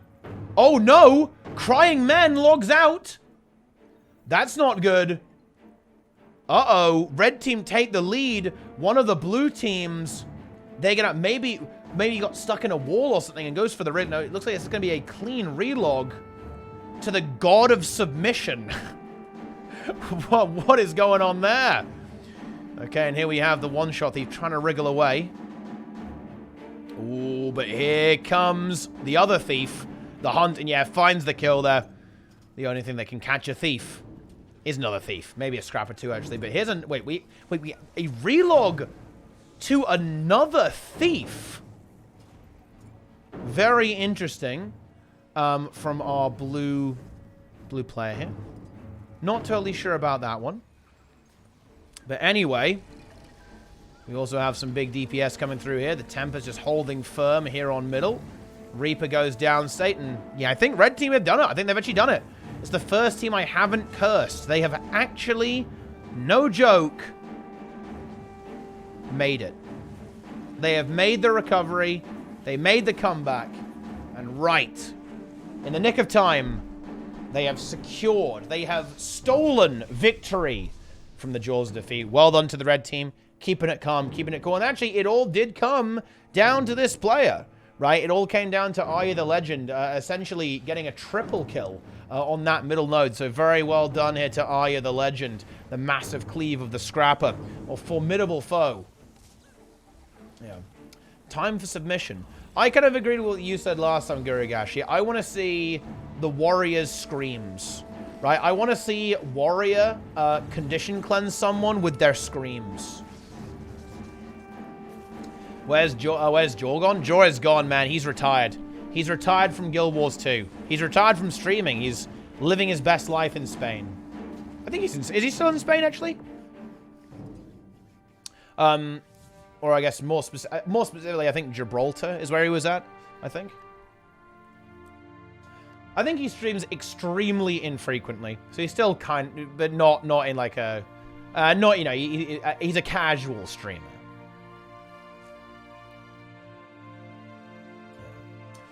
Okay. Ooh, French versus Chunsu. Okay. Time to read the Brazil video description, yeah. All right, then. Let's see French cheese versus Chunsu. That should be a good one. I was Joey's apprentice in AMP. He taught me everything I know.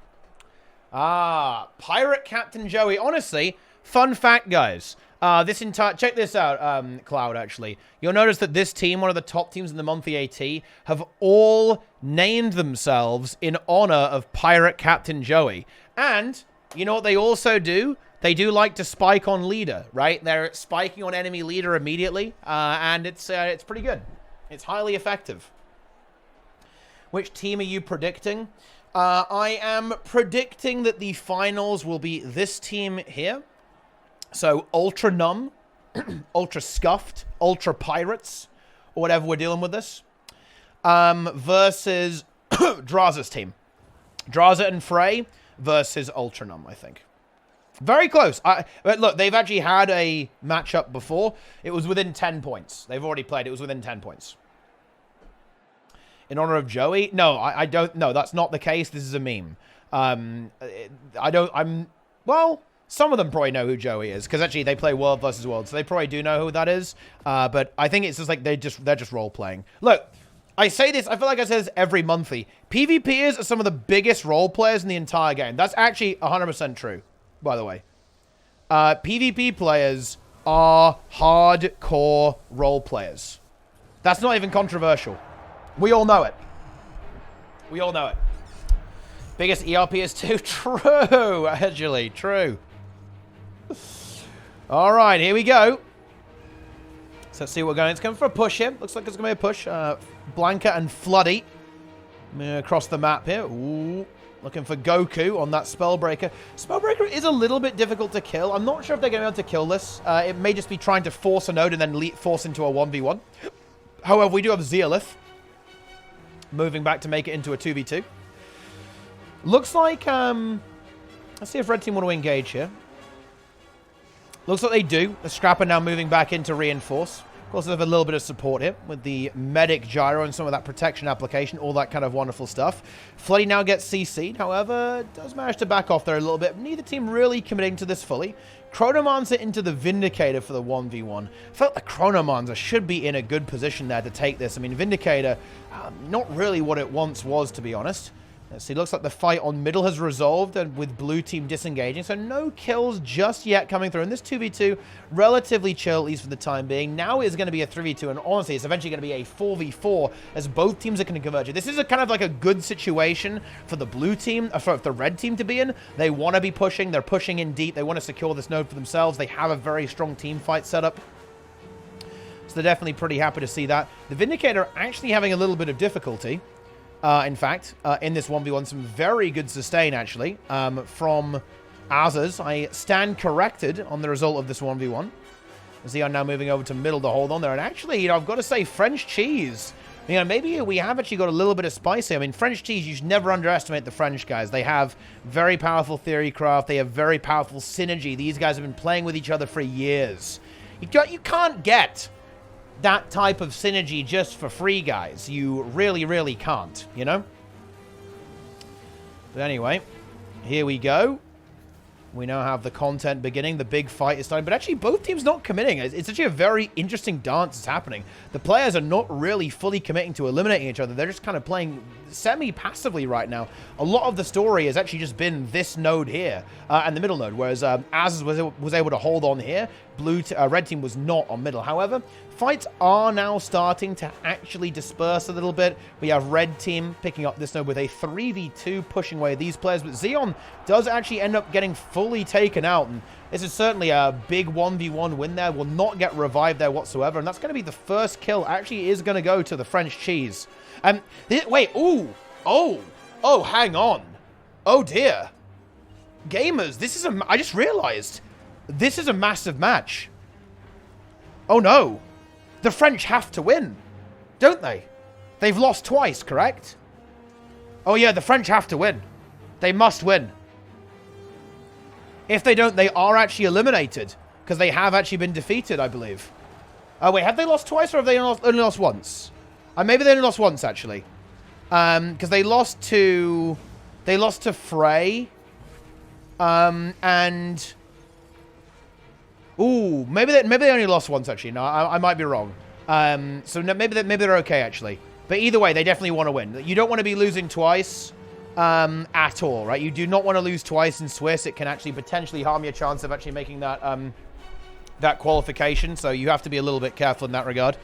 And Gauntlet, very, very low. It does have his heal skill. Cabablanca eliminated that. It does appear that Red Team is having a lot of difficulty getting through the Spellbreaker. Of course, Goku, one of the most powerful warriors in the entire game. A very formidable foe. Very difficult to kill, of course, in this position. And Red Team really struggling to actually just get rid of him. And similarly true with Azers. Like, they both just won't die. And this is kind of a bit of a typical situation here that you will often see, actually, with the French. They love a 3-node style. They love to play rotationally and to have these smaller fights. They can obviously team fight as well. They're perfectly competent in that area as well. But they love to really split the map up and make things a little bit messy, really force the opponent to rotate. The French have always been excellent at rotation. And you can really see that here. They're kind of running circles around their opponents right now. I know it looks relatively close, but I think Blue Team are very advantaged, actually, in this matchup, because Red Team don't appear to be able to answer. They don't seem to be able to answer their opponents right now. And this slightly more kind of almost like non-committal style where blue just really wait for an opportunity and then pounce on it seems to be working out for them extremely well. Chunsu in a lot of trouble now. Might need to actually self-res here potentially. A lot of conditions coming through, but Chunsu will be able to actually break free, probably get a reset and then re-engage in just a moment. Re-healing himself up. There it is. There's the big blast. Gets that heal. Now we'll push into this fight. Red have got to be careful here. But yeah, Gauntlet just goes down. Here comes the revive. No interrupt available, I think. Yep, there it is. But they're still really in dire straits. They've got to find a way to either turn this fight or disengage. It looks like they are going to try to turn it here. It's going to be an even 3v3. It's a good fight here, of course, for the red team. And red, they actually get themselves that node. There's the lion secured. Let's see, where's Floody at? Floody trying to get rid of Azaz here. But Goku also in the mix as well. And yeah, Floody getting focused down quite heavily in this situation. Meanwhile, Azaz, ooh, the nades really starting to land. But the heal skill is available, so I think Azaz should be able to hold on quite effectively here. They are fighting on enemy node, but they're just looking to see if they can find that kill. That Scrapper, really the vulnerability they're trying to target. Well, a lot of DPS coming through there. Floody in a lot of trouble. If this immobilized lands, that would be massive. Looks like it's going to be a great one instead, though, from Azaz. Nodes neutralized and red team starting to creep back into things. Yeah, Floody fully heals himself. And of course, this is one of the really nice things about Chronomancer. It actually heals. You'll notice that these wells, they actually have a healing effect on them in addition to other support. In fact, this build is very nice because it also even applies a good chunk of alacrity, in fact, because of stretched time, not only to itself, but also to allies. Refreshing cooldowns, however, they will not be refreshing any cooldowns because they are both dead. Floody and Xeon will now get eliminated. So blue team actually are able to pick up that 2v2 in that situation. So well played there by them. And here we go. Red team now really falling a little bit behind. Zealith in trouble. Here comes the heal onto Zealith. There it is. Not that much available right now for a spree, but it should easily be good enough. Oh, and this is a little bit scary, I think, actually. Like, bear in mind, blue team have both buffs. This is going to be very, very difficult, actually, for the red team doing edge. I don't think they can really fight this. Yeah, this is really tricky. They almost have to wait these out and rotate somewhere else, because realistically, fighting into a team that has both buffs while you have none of them, well, you know, I guess kind of by natural consequence of the other team getting them, is almost impossible. That free stop, that extra damage, that extra vitality and toughness is very, very difficult. Okay, very, very good. Spam this hoodie for Ultranum Floody. There you go. I think I kind of got that, right? That's what we wanted to do. Wow. And that's not really a hoodie, though. That's kind of a t-shirt. Oh, Floody and Xeon go down again. Almost off respawn. Really big pickoffs there by the blue team. This is really not good whatsoever. Ooh. This is kind of a little bit scary. I'm not going to lie. Like, red are in a lot of trouble. They've got to stop dying now. They've definitely had a bit of a rough time. Obviously, they're still holding relatively firm in terms of points, but they gotta get out of here. They've got to find a way to recover in this game. Blue team with just some fantastic momentum, really getting the hunt. Hunting down the opponent. Getting Chunsu now.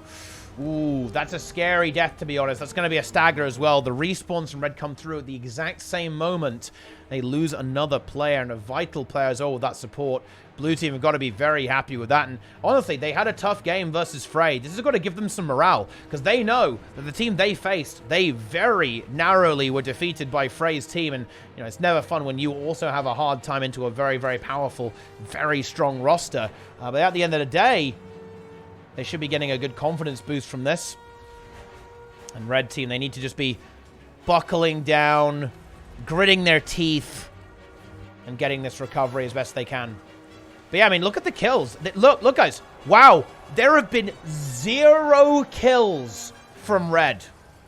That might be about to change, actually, as Goku is a little bit low. But that tells you everything, right? Like, red team just have not been able to find these opportunities, and blue team absolutely has. It's just they've just located a few weaknesses, a few of these weak spots, right, in the armor of their opponents. And they pounced and they found those opportunities and capitalized on them extremely well. Zealot's going to go for a kill onto Capablanca. That's not going to happen just yet. We have all 5 members. We're going to have an all 5-man brawl. I actually don't think that blue team will allow that. That would actually be one of the ways they could throw the game. And yeah, you can already see that blue team, they're trying to posture a little bit more defensively. They don't really want to commit to this fight. to be honest. Yeah, and you can see they're just kind of trolling. Like, ooh, yeah, this is bad for Red, I think. They're kind of getting memed a little bit. They're just trying to chase down these kills, but blue team is kiting very effectively, supporting each other, peeling each other out. And yeah, even with this massive commit, to be frank, red team not really getting anything done, and blue team maintain a very solid, robust 100-point lead. There is a kill, but it did get revived up immediately, and I guess we could eventually see a kill onto Zeal if we do. And yeah, I think blue definitely wanted to get out of that fight, but now they're able to do that with only losing a single kill, and their warrior got the decap onto the Chronomancer. Yeah, that's not honestly really that much of a bad trade for the blue team. Can they get this intercept here? I think we can. Yep, the Scrapper is going to make it onto the node. Gauntlet will move over, and that will certainly force the decap. The Necromancer is going to be a little bit of a situation. Okay, and here we go. Gauntlet now in the mix. There it is. And we now have a 100-point advantage in favor of blue. Oh, Xeon in a bit of trouble there, actually. That Rev Sword 2 lands. Eternity's Requiem, but the support from Chinsu is good. Keeping Xeon alive, at least for now. Probably wants to, again, re-push into that node eventually, I think, but maybe not, actually, as there was definitely some difficulty in that particular 1v1 matchup. It's a node apiece right now, but again, we're 3 minutes on timer, right? 3 minutes on timer is very, very scary right now, actually. I don't think red can win. The game's a little bit too slow. I don't think they've actually got enough time, to be honest. Looking at this, because this will probably stay neutral for a pretty long time. You can see we have a good presence here with the Necromancer, the Scrapper, and the Tempest. I don't think blue can really push in there very effectively. Or rather, I mean, I think blue can stall this pretty much indefinitely, right? That's what I actually meant. And we also have, again, this defensive posture from Goku here on the Dragon. There's not much movement here for Xeon, and one node is kind of all the the blue team needs. And you can see here that Spellbreaker doing a good job here in this 1v1. That unblockable breaching strike really delivering some high DPS onto the Chronomancer, and the Warrior is able to survive very effectively. Won't be yielding this node anytime soon, I don't think. Yeah, we actually do end up seeing blue team lose the fight, and that's kind of expected, right? The comp from red is very, very strong at dealing with those fights, but I'm not sure if it's going to be quite good enough, particularly as we already see some pretty speedy rotations here from the blue team. This might even lead to a decapture. I think it may well do, and that is just so painful for the red team. Even though they managed the same on the other side of the map, they just need to get those points, and they need them now. They actually have middle. Oh, is this going to be one of those games that's just painfully close? Is a double cap good enough? Oh, man. It's actually close, I think. I think it's just, yeah, a double cap is just barely good enough. As long as their opponents don't get this node. It is enough. They need to contest here. Can Capablanca make it? Nah, can't do it. 2v3. Okay, so now red team need to win this fight. They have to win this. They've got to commit, and they've got to win. Here we go. And, well, they've got a good, they have got a good fight comp here. Oh, actually, hang on. They actually get an immediate kill on the Scrapper. Oh, hang on a minute. Blue team actually kind of whiffed that a little bit. The revive does come through, but that's the resource now burned. Red team are going to continue to pump. Gauntlet is maybe going to get a little bit of value here as well by denying this decapture over here. However, that does kind of melt down the team fight. Without the Necromancer, that does prolong things significantly, but the Scrapper says, how about no? Secures that kill onto kill. And now it's going to be a 3v2 in favor of red. Can they just hold on here? Gauntlet has to hold this 1v1. And of course, Xeon needs to hold here. Needs to get on the point. Does he have blink? I don't think so. I think it's mirror images, right? Oh, no! Oh, that's so unfortunate. And now we're a minute left. Zealot's going to go down. So is a Spree. Both these players are going to get killed. But unfortunately, Xeon was not able to match the Warrior mobility to contest that node. It's so unbelievably close. I think the kills are relevant here. The kills are super relevant. Gauntlet is going to need help. Gauntlet's down. Is there a revival here available? No, I don't think there is. There will be a contest. Yeah, they have to hand res, but the stomp comes through. Chunsu arrives. It's not going to be enough. We've got 40 seconds left. Could we see a triple cap? Could Xeon somehow get this node? I'm not sure if it's possible. Floody holding on. 4-3-7. Is it enough? It is enough. Wait, it's enough, actually. Double cap is enough. Double cap. Oh, with kills. Capablanca actually finds the kill. I don't believe this. They can't let them cap this. Xeon's got to find a way to hold. Does he have course? Gauntlet's here. Gauntlet must get on the node here, I think. Oh, no. Couldn't quite make it. Oh, it's not. No, they still win anyway, though. No, Xeon can't die, though. Here comes Goku. Goku's going to go for the heal wall comes through. I think Red Team are going to do it. They're ahead. There's another kill secured. I cannot believe it. They managed to just barely get in. And there is the recovery. Oh, what a game there. Look at that. A comeback in the last 30 seconds of the match. Ultra Numb, Ultra Scuffed, the Pirate Captains managed the recovery at the absolute last second. Yeah, that is annoying. The voice with he's saying what we're all thinking. That is very, very rough. A very rough victory there. A very well played match, of course, by both teams. But in the end, the Captains, they figure it out. They find the secret and get the kills. Ultra comeback. Impressive. Very impressive. And yeah, now we're on the limbs.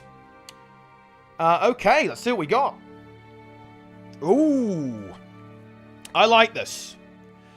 I do like this here because this is going to keep things fresh. And, oh, we are actually lined up.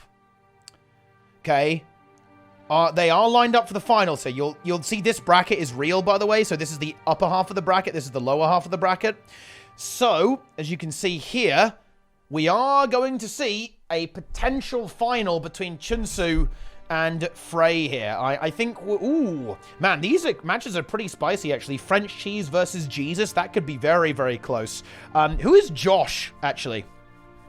Let's see this team, because this team was actually doing well. I didn't actually see any of their games, I believe, but this actually is... Oh, no, actually, I did. It's this team. Yeah, it's Stellan. This is, okay. Yeah. And Hearthstone Zan, yeah. It's kind of good to see Hearthstone Zan back in the mix, guys. No. Okay, double thief here. Very interesting, actually. Not sure about this comp, to be perfectly honest with you, but yeah, we actually have Breed Bull here, Avancine, Aeon, and we have Brian, and Can't One-Shot. Buff Lightning Rod Weaver. Okay, there it is. Yeah. We have... What is this account? What is this account name, man? What is this character name? Like, you are delusional on the Reaper. We have Stellan Beastlan on the Untamed, Malgus on the Core Guardian, and we have Zono, Zan, and Skog X on the Double Thief. Very interesting comp. This could be an exciting match. I really have got to see these other games, though. I think we're going to watch French Cheese versus Jesus. I think this could be a very exciting matchup. And it is going to be that almost like solidified composition here, actually. With Big Boy Dra on the Tempest, Maya on Spectre. Honestly, there's been a decent chunk of variety, hasn't there, actually, right? You know what I mean?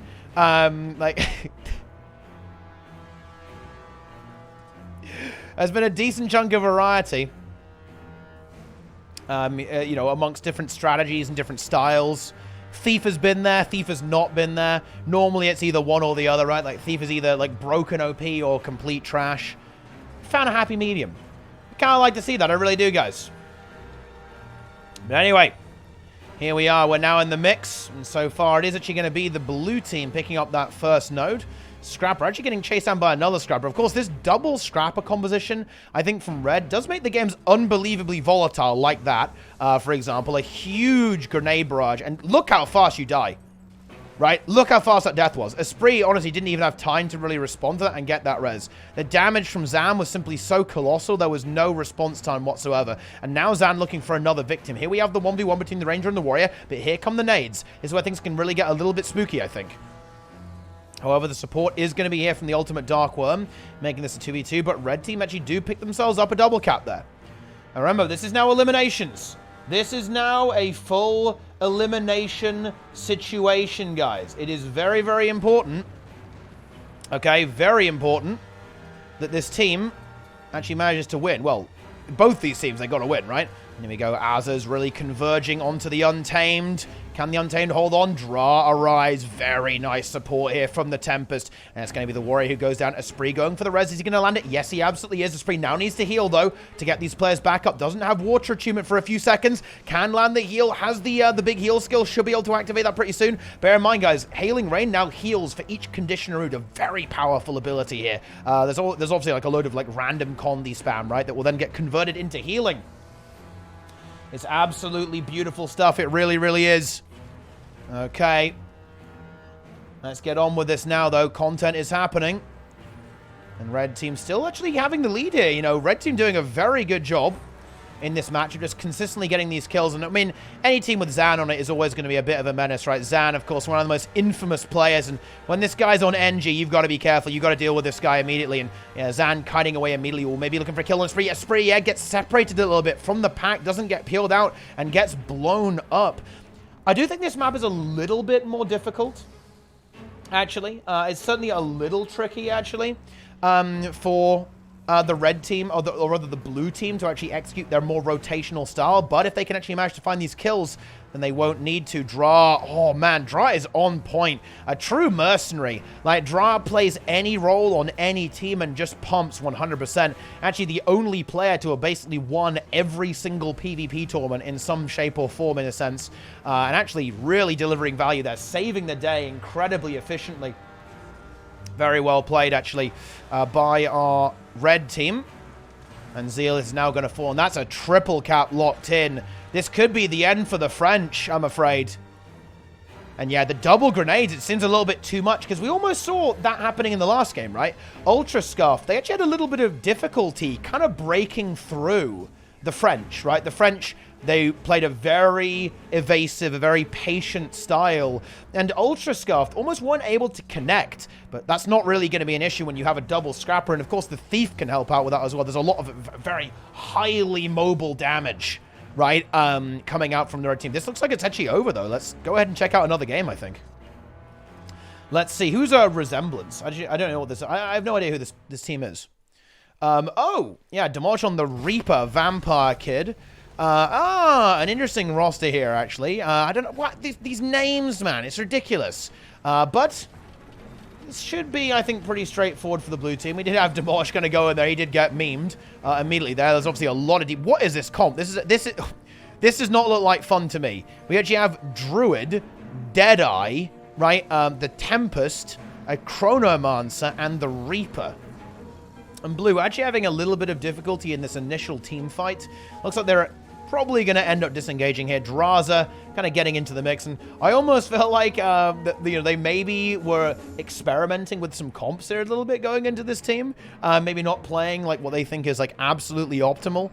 But yeah, I think this should be a very straightforward game in favor of blue. Let's check this out. Oh, also, oh wait, no, whoops, that's the wrong one. Whoops, this one. Oops.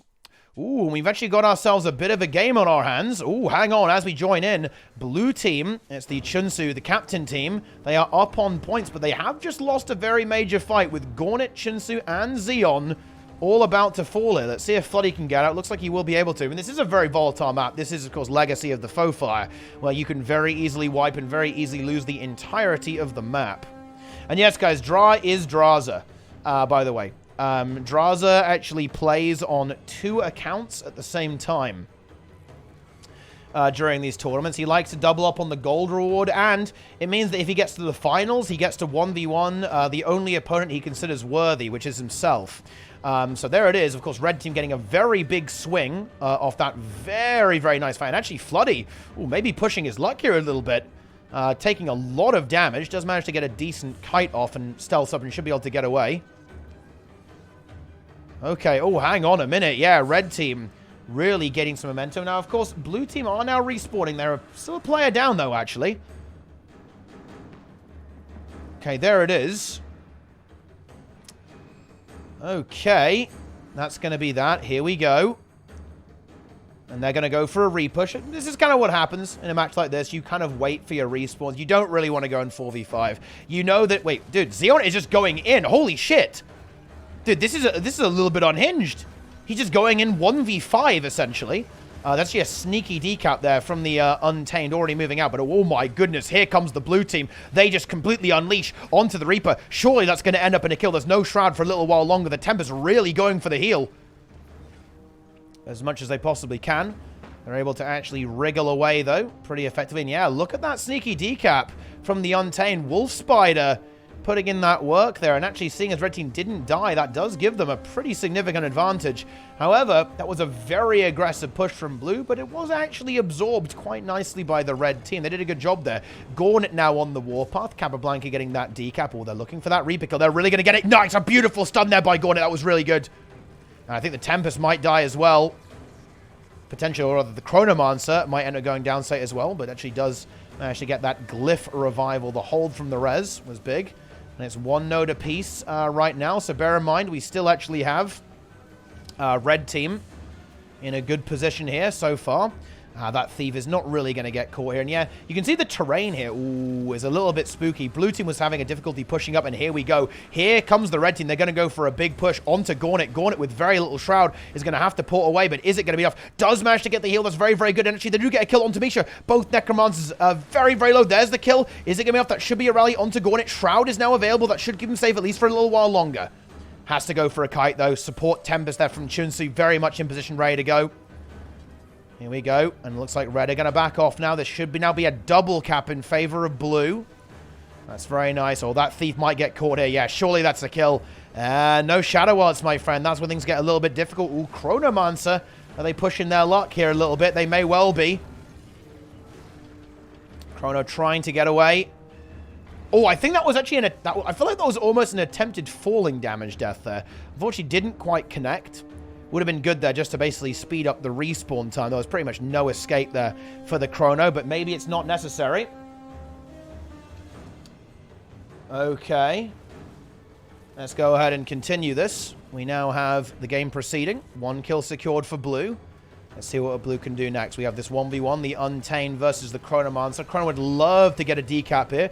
Could potentially force the issue with a massive Gravity Well combo to really force the Untamed to temporarily disengage. But the Thief is on the way, and that's very scary for that Mesmer. Here we go. Basilisk Venom used, and that might actually be a dead Chrono. That's super, super scary. Gravity Well might save the day here.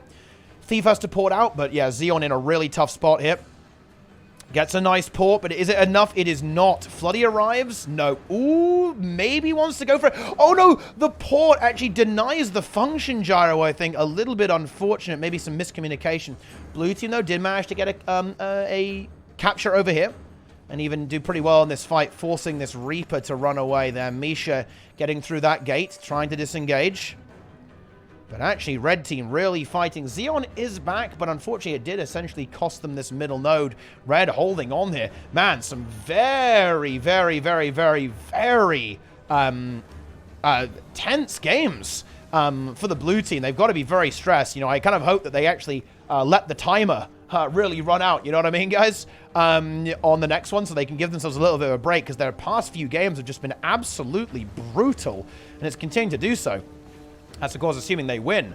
They've got a very realistic prospect they could lose. This has been some of the most insanely close games in the monthly automated tournament I have seen for a very, very long time. This is, I think it's actually been a year plus since we've had a tournament this good and this competitive. A lot of the times, you know, you've got like a couple of teams that are competing, and the rest are kind of there farming gold. But with these people, we're mean in business right now. Guild Wars 2 PvP, it's kind of blasting right now, and I love to see that. I really do. Misha going down. We've got a similar story here with these Necros. Both Necros so pressured. Both teams trying to eliminate the other Necro. Do we have a revive for Chunsu? No, we don't, because Chunsu is in fact dead. We've got to see a rally, but red team are actually going to pull this team fight off by the looks of that. 3-1-3 to 3-1-4. The kills will actually put them in the lead with Gauntlet and Chunsu going down, say, and also Capablanca as well. Oh dear. 5 minutes on the clock, and I think we're going to be moving towards a triple cap here. For red, they should be able to get a triple, at least for a short moment in time, and that is bad for the captains. The captains are in so much trouble. Okay. There it is. 3-5-1 to 3-2-1. And now we're in a desperation move. We need Gauntlet. They need to wait for a respawn on Gauntlet. They're going to try and push them to stem the bleeding here a little bit. Should be able to get a decap. But actually, red team, they're thinking, oh, maybe we don't want to let you get a decap. Maybe we want to really force the issue here, so you've got to stay over here. Oh, no. Oh, no. That's a potential GG. Yeah, the res does come through. Wait, Floody with medkit. That is actually a crazy build right there, actually. Over the medic gyro. Okay. Blue team have the node. But this is tough. Blue have got to crush. They need to crush hard at this point. Because they need that third node. Oh, I love this from Red. This is very intelligent. They're really abusing the Thief here. They know that Blue has to go all in. They know they're forced to do this. And as a result of that, what do? Backcap with the Untamed. Boom. Here it is. And then get the Thief in there as well. Very, very nice. Huge value here from the Thief. Dude, Cablanca attempting the 1v2. This is a Giga Chad move. Wait. This is going to sound insane, but I almost feel like Blue has to go Lord. I don't see a way out, to be honest. I think they've got to go. I think they almost have to go for it. I'm not sure I see any other way. They haven't got time to win this game otherwise. Okay. They're going to try and neutralize. But I don't think it's good enough. Yeah, Gauntlet on... Yeah, Gauntlet... yeah, this is over. It's over, actually. It's totally over. Because Gauntlet can't decap this. This neutralization is going to take too long. And they don't have the peel for the Lord. Yeah, it's over. Wow, very well played it by the red team. A very clean game from them. Wolf, Spider, Mamayas, Fei, the Master of Disaster and Pain. Really juicing up big time. And that is the end of that. The team fight collapses in a very tight game here. A very, very tight game. But at the end, red team kind of ran away with it a little bit. They secure their victory, 500 to 370. What a game, what a game. Impressive. Okay. Well, it's not going to be the rematch between the captains and Draza. That's the wrong month yet. That's the wrong AT. It's going to be Frey versus Jesus and Josh versus Mamayas coming up in just a moment. There it is. Wait. Wait, what?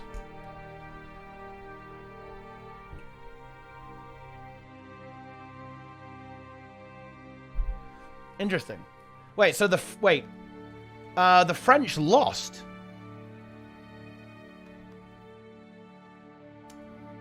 Oh, dear. Well, an exciting game. Exciting stuff. Yeah.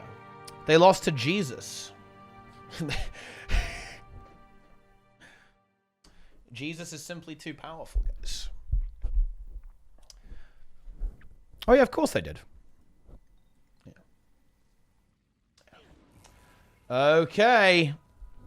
So, this is actually a big game. This is a huge game, actually. Now, bear in mind, Mamaya's this is definitely powerful, for sure. This is very, very, very, very, very, very powerful. This could be a big decider.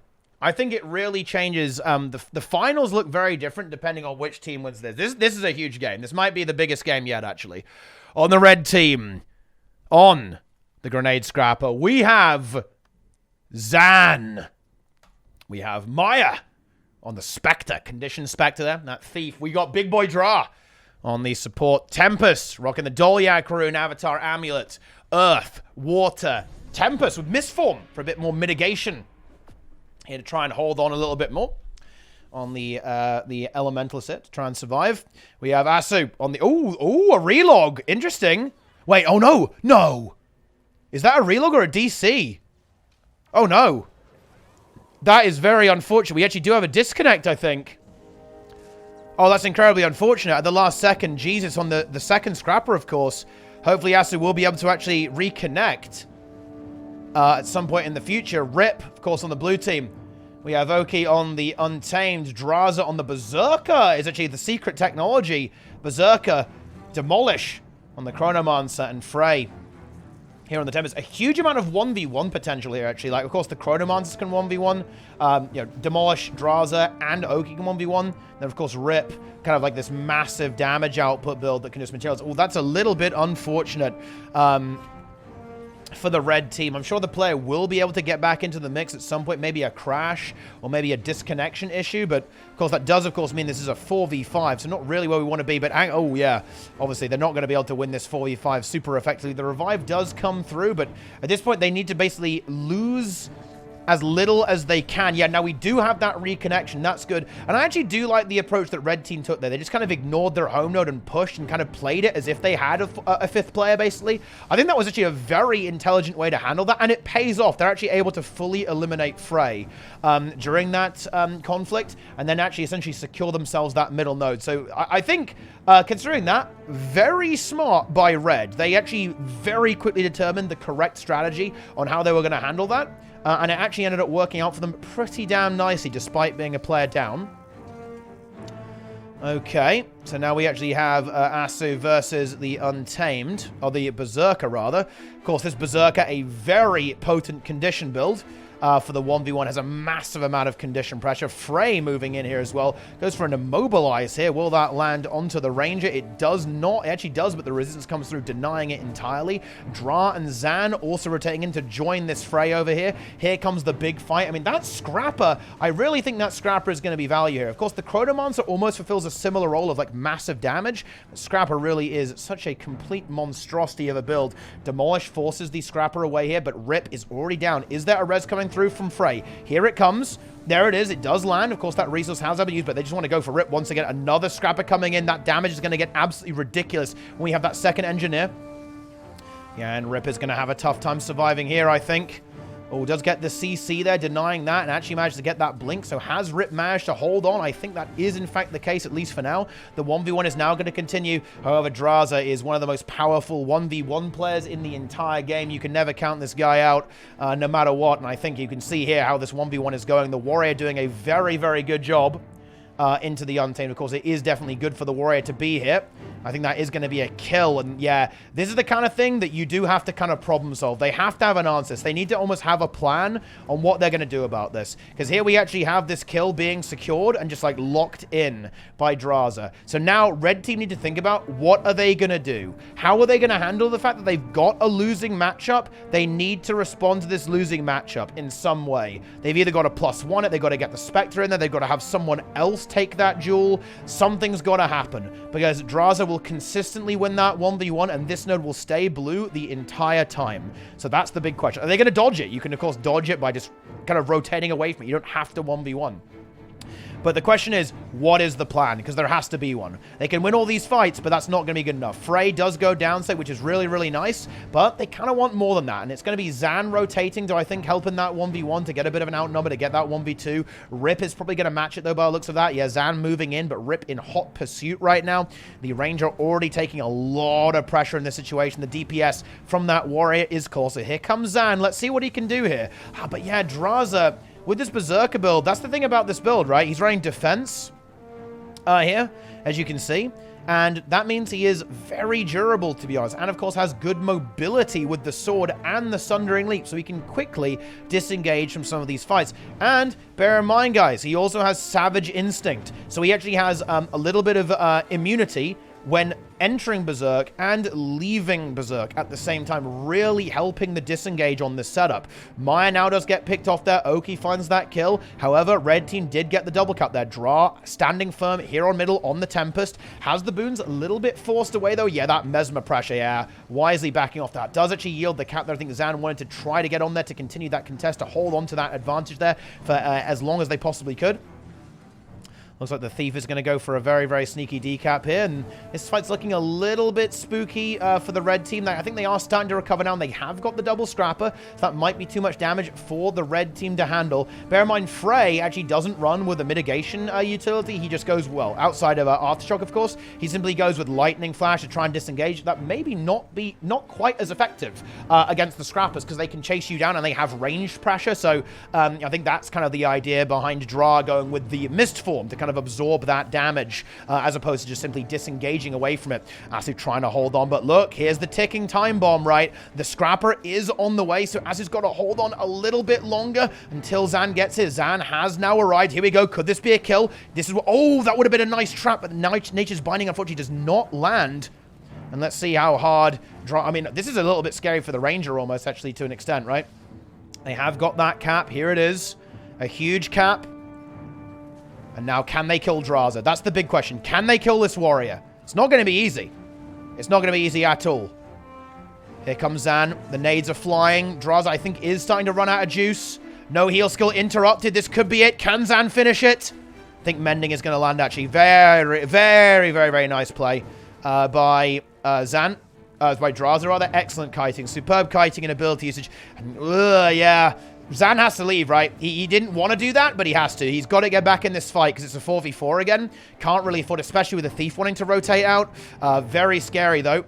Ooh, could Asu find this? Gets the binding. Actually gets the binding. That could be huge. Oh, but the Berserk, the invulnerability. Oh, that's such a powerful thing to have there with that Berserk. And I think now we are going to see the slow death heal skill up in a few seconds for Asu. Can they hold on? Holding on just barely gets the heal. Is really putting in the work to hold this node. This is absolutely colossal. Does still hold on to that node as well. The fight on middle hasn't resolved just yet. Rip. Very heavily pressured at the same time. Oh, the nades are flying here. Could the red team find this kill? Are they going to get it? Let's see if they can make it happen. It's not going to happen just yet. The shield block is fully enabled. Draw very low. Can't really get into the fray, perhaps as much as you would want in this particular team fight. Draza does eventually get that decap. Very well held by Asu. Of course, this is not really the matchup for the Untamed. That Berserker build really putting in the work. Heal skill has now been activated. Oh, but yeah, this is a little bit spooky, to be honest. I think the Ranger is finally going to end up falling over here. Rip does die, but I think the Ranger can't hold on. 900 HP. That is the end of that. Fray moving in. But yeah, red team really doing a good job, but these fights not quite resolving quick enough here. Yeah, not quite enough. Demolish holding firm here as well. Oh, those nades, though. Okay, I say holding firm up until that point. Zan really wants to find this kill. Oh, it might well find it. Does find it. Yeah, Demolish maybe going a little too greedy there. Draza going for the beast. That will allow a neutralization, I think. Or maybe it won't. It's dying so quickly. Those condies are massive. Oh, that is a disgusting beast there. That Berserker really dishing out the pain. And I think we'll even get back to the node in time. Yeah, very nicely calculated by Draza. Now Zan's moving in, though. Here's a potential opportunity. Blue team with a very significant advantage. But if they could get rid of Draza, they can get back into this. They can get that double cap. They really want that Thief to find a neutralization. They kind of need it at this stage. That beast kill is actually brutal as hell, to be honest. What a brutal thing there. Yeah, Zan can't find the time. Has to get back into these fights. Dran needs support. Has to get back in. They're going to try and maybe make it a bit of a skirmish by pushing over here. Now the Ranger is fighting on a neutral node, so that is okay. They've neutralized everything. That's very, very nice. But now they've got to find a bit of a fight here. They need to find a fight somehow. Otherwise, they're simply going to fall even further behind. And again, the Warrior is going to win this eventually. You've always got to think about that, right? The Warrior will eventually turn that node blue. The Ranger will have to play very, very safe and eventually concede the node. Yeah, no heal skill for 15 seconds, so Ranger can't really do too much, to be honest. Is trying to get in there and trying to be annoying as much as they possibly can. And now, Scrappers moving into position. A massive fight is about to erupt. Blue team with a double cap. This is a little bit difficult, guys. A little bit tricky. They've got to win this fight immediately and incredibly decisively if they want to make this happen. Okay, ooh, and yeah, I just don't think so. There's two Chronos here, right? Like, the double Chrono and the Tempest, it's too much. Yeah, and Dra gets caught as well. This is the end for them, I think. Yeah, Dog Grips 2 will fall shortly, and a last-ditch push from Blue has unfortunately been shut down. Of course, we do have the Warrior securing this node as well. Asu about to fall. And I think the red team, they fought hard. They really did. And they had some fantastic moments. They were unbelievably close to getting into lead. But the double beast really sealed the deal here and just created this distance that meant that red team had to go for a very, very desperate play. A very committed all-in strategy. Unfortunately, it has not paid off. It's going to be Rip, Oki, Draza, Demolish, and Frey going to the finals of the monthly automated tournament. Who will they be facing, though? That's a very good question. Let's go check it out. Is it going to be Josh or is it going to be Myers? Well, it's going to be Myers here by the looks of that, as we have a significant advantage in favor of our blue team right now. We have Myers here on the Tempest. We have Wolf Spider Feifei. Misha, also known as the Master of Disaster. And 8 Gates Pain here on Thief. The finals are going to be very interesting. Both teams having somewhat different approaches to the game. Definitely, like, the Thief is going to really mix things up a little bit. How will both teams manage that? How will they respond to that? But, yeah, Red Team, definitely a very solid performance. Definitely really cool to see Hearthstone Zan back in the mix. And, of course, some familiar faces there as well. We actually have Josh. You are delusional here, okay, in the mix there. We love to see that. Fantastic stuff. It really, really is. But there you go. That is going to be that. Blue team should have this pretty much locked in. I want to say I don't really see a path to victory for Red. So, it's going to be Mamaya's, Wolf Spider, Feifei, the Master of Disaster and Pain, up against the Draza and Frey team. Yeah. That's it. Oh, yeah. An exciting match. Very, very exciting match. Huge games, huge content, huge players. And the finals are going to be pretty spicy. I don't think, did we see, I'm not sure if we saw this matchup actually, Mamaya's versus the Draza team. But bear in mind, they've actually beaten all of the teams that have got close to defeating the Draza team. So you've always got to bear that in mind, guys. So this could be very unpredictable. I think obviously map is going to be relevant here. I'm definitely interested to see what map we're going to be getting here in the grand finals. Of course, it won't be any of the ones we've seen so far in elimination. But that could also be highly influential. But yeah, we are going to get new gizmos. It is a new gizmo one way or another. Yes. Oh, yes, it is. So stay tuned. Yeah, the most competitive monthly AT, to be frank, in over a year, I want to say. Very exciting stuff. I heard there was a close game on NA as well, which is nice. Always love to see that. I'll have to check that out later at some point. Ooh, I like that. Spam this fish for demolish. Yeah, spam that, guys. Spam this fish for demolish. Okay. So here it is, the grand finals. Let's make this happen, guys. On the red team, it is Mamaya's. On the Tempest, it is the Wolf Spider. On the Untamed, the Axe Dagger. Great sword build. It's Feifei. On the Chronomancer, here it is. Woo! We have the Reaper. Misha, also known as the Master of Disaster. Condition Reaper making it happen. And 8 Gates. Pain. On Thief. Here it is. This is an interesting map too. Team fight, but also pretty big. So the Thief can really outmaneuver you here pretty effectively. And of course on the blue team, it's going to be Frey. On support, Tempest. It's Demolish on duty. On the Spellbreaker being broken out here, actually. Definitely a big favorite of Demolish, actually. He's definitely a huge Warrior fan. Maybe even a Warrior main. Very powerful in the 1v1. Draza breaking out that Condition Reaper yet again. Oki on the Power Scrapper. And Rip on the one-shot. Some big monthly AT winners here, guys. It'll be a first time for Rip, a first time for Oki, and a first time for Demolish. And of course, I believe it would actually be new for Wolf Spider and Mamaya's, I believe, on the red team. As Feifei, obviously Misha and Pain have won plenty of monthlies in their time. Blue team picking up the first 2 nodes there, shoving away their opponents from this middle node so far. Red team pondering how they're going to go about engaging, and they also have their Untamed pushing, so they don't want to commit to this too aggressively, as they do actually want to go ahead and have this 1v1. Kind of set up over here while they kind of stall out the fights. Now they're going to commit, as of course there is a rotation coming through from the blue team with the Scrapper leaving. So now it's just a clean 3v3 on middle. The neutralization has happened on the other side of the map, but will they be able to actually successfully secure themselves a kill? That's the big question. Almost a little bit difficult to keep track of both of these things at the same time. However, a lot of damage coming through here onto the Reaper. Misha taking very, very heavy pressure. Has a bit of Shroud, but not that much. Actually needs to be a little bit careful. Has the heal skill. Here it comes. Has to kite away from this, though. Does have that elite skill, can get some stability, and of course very heavy CC as well. Now Oki moves back into that fight, but it's still a 1v2 on the other side of the map. Can they capitalize on this? They need to force the issue at the very least. At the least, they've got to get this cap, and then the Thief can rotate elsewhere and look for a kill. But ooh, we actually have Oki leaving here. This is a very sneaky maneuver. This is not going to get denied at all, so it is a double cap in favor of red, but not for very long, as the Chronomancer will not be able to make it here in time. Of course, Chronomancer, it is running full wells. We have seen a few blink players, but oh my goodness, the Chronos gets nuked from orbit by that Scrapper. We'll be able to hold on, I think. somewhat effectively. Oh, really goes for a big well blast there. Huge amounts of weakness coming through. Super annoying for that Scrapper to deal with. However, we are now going to have this 1v1 over here at the same time. And here comes the Thief. Ooh, this is a little bit scary for the Scrapper. The Slick Shoes actually trolls the Thief and does deny that somewhat effectively. But the Tempest is here to make sure this stays secure. But yeah, we already have the Ranger being driven away from this situation. Introducing a 4th node with the Bell is definitely going to be very interesting. Actually, it's going to be very, very interesting to see how that one's actually going to go. Let's see what happens here. We now have...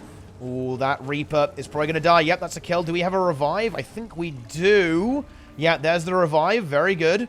Blue team still staying ahead, though. Here comes the Bell. Let's see how these teams are going to respond. Who's going to go for... Ooh, Draza gets a massively feared there, actually, by Misha, the Master of Disaster. I think is going to get away there. Is able to get away. Ooh, the Thief really going for it. Could this be a kill onto Draza? The Condi should be enough there. Now they've got to get a stun. We need to see a CC, but no, the revive from Frey is very, very crisp indeed. We absolutely love to see that. Fantastic stuff. Okay, but Draza gets locked down again, but Misha is so low. Does go down to it, but actually, are we going to see a res? I think we should see a revive, but actually the nade cleave is just absolutely colossal. Is it going to be enough? The F-press is good, though. There it is. Can they get the kill onto Draza? They've got to kill Draza to get this rally. It's the only way. They have to commit to this, I think. They've got to find that cleave, but it's getting revived there by Rip. Is this going to be off? The poison is there. I think the cleave is going to be too much, and that is going to be a revival on Draza. They could not quite finish that, and that's going to be a big collapse, unfortunately, for the red team, as there's no way Misha can get out of this, and this, of course, now frees up the Bell for the blue team to go for, too.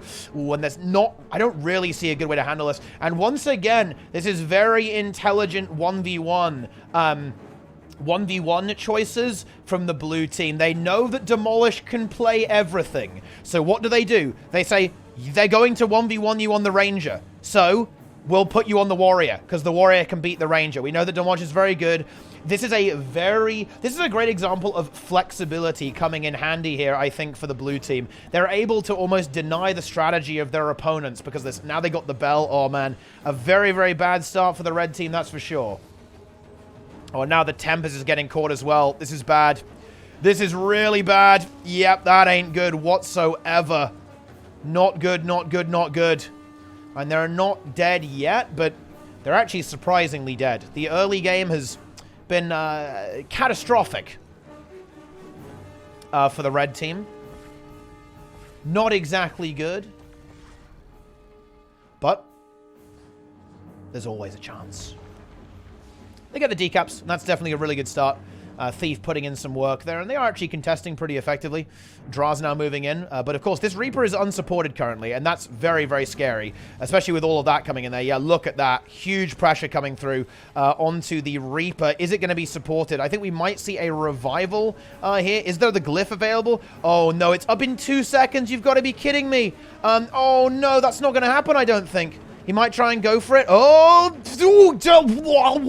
just gets it on 1%. Very, very lucky timing there, and also some very crisp casting, but it's not enough. The nade pressure is just endless, unfortunately, and yeah, Oki just continues to find that kill. Scrapper just demolishing, honestly. Like, I do think that's maybe a potential issue with the composition of red team. Not having that Scrapper, there's just a bit of a lack of punch in the red team's composition.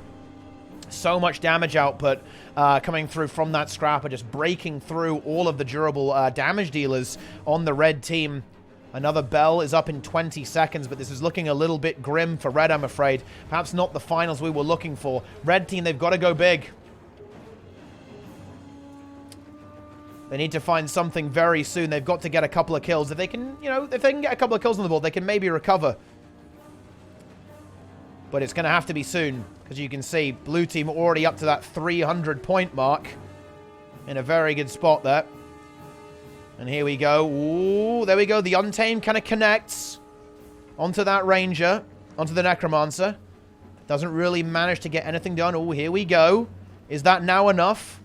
Dodges the Elite, but the support is very good here from Frey. Frey really juicing up that Necromancer, securing that node, making sure it's captured. Oki in a bit of trouble, but already getting ready for the res, backing off, out of range. And there it is. There's the air glyph. And yeah, this fight is not working, unfortunately, for red. They just simply are not able to engage. It's not going to happen. Oh, oh, yeah, that actually kind of sucks. The 2 bleeds finish off Mamaya's, unfortunately. Definitely a little bit rough there. A little bit on the rough side, it really is. But you know what? They will be able to self-res, so there is that. And, of course, I do notice this response, by the way, from the red team. Sending the Thief over here. Of course, Thief, you know, you might not expect it, but actually very good in the 1v1, especially against Warrior. The blind application is very good into that, right? And can just kind of dance around the Warrior until it dies. So that's something that happened. But these team fights need to start going the direction of red pretty quickly. They've got to find a way to win this, and they're just not really in an ideal situation. Having the Ranger in here, it's not bad, but it's also not great. Ranger now being eliminated. Scrapper trying to get away. Looks like the Untamed should be able to actually pick up this kill somewhat effectively. But it's still tricky. It's still very, very tricky indeed. They've got 7 minutes to make a comeback. Rip is about to get destroyed here, I think. Doesn't really have much chance of survival unless there's a revival from the Tempest. But this isn't happening quick enough. And that is the advantage of that Scrapper, right? That Scrapper allows you to finish fights, right? And I think Red Team is having a little bit of difficulty in doing that. They have the pressure. They've got a lot of pressure. You know, having the Chronomancer, having the Reaper. They have the ability to generate down states, but it's almost like they don't have enough to really capitalize on those down states and kind of push it into the next stage of the game, right? And really get something done. And that's where the Scrapper comes in. The Reaper and the Chronomancer kind of get those kills, right, on the blue team, and the Scrapper finishes it off and chases people down. I guess the Chronomancer does that a little bit as well, to an extent, but I'm afraid this is going to be the end for our red team. Okay, yes, Oki, no win. Grats to Mamaya's team. I'm afraid you have been denied. There is not really much hope for the red team at this stage. They are done. It's going to be GG, well played, very, very shortly. Demolish actually 1v1ing over the Bell, but at this stage in the game, it does not really matter. The red team has been cleaned up. Yeah, the Ranger can't continue. Demolish is going to get it done. Representing Hardstuck. That's what I like to see, guys. Oh, yeah. Demolish on duty. Representing Hardstuck. A member of the Feedmen as well. Okay. He's come a long way. And he is finally going to get the reward he deserves with the Monty AT victory. There it is. 3 new winners. Demolish, Oki, and Rip. That is that. The Comet Gizmo is locked in. Spin the fish. They have achieved victory. Incredible. Incredible stuff.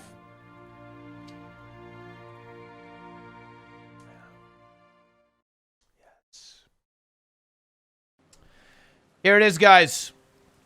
They are fully enabled. The Comet Gamers. Boom. Ah, barcode, of course. Yeah, there we go. Team USA Dragons also getting into the mix there. Sniper, Demon, God, X. Ooh. Ambulance X as well. Some of the NA gang kind of coming to also celebrate in the Comet. Some frogs activating as well. Some frog gamers. Very nice, very nice, very nice. We'd love to see that. Fantastic stuff. Held der Zeit, one of the most recognizable characters in the entire game, also known as Avatar. Also known as Teamfight Druid Man. The frog is taking over. CMC got lucky? What do you mean he got lucky? He knows what he's doing, guys. Okay, CMC, he knows what's up. He's blasting. Okay, I'm calling Draza, guys. Okay.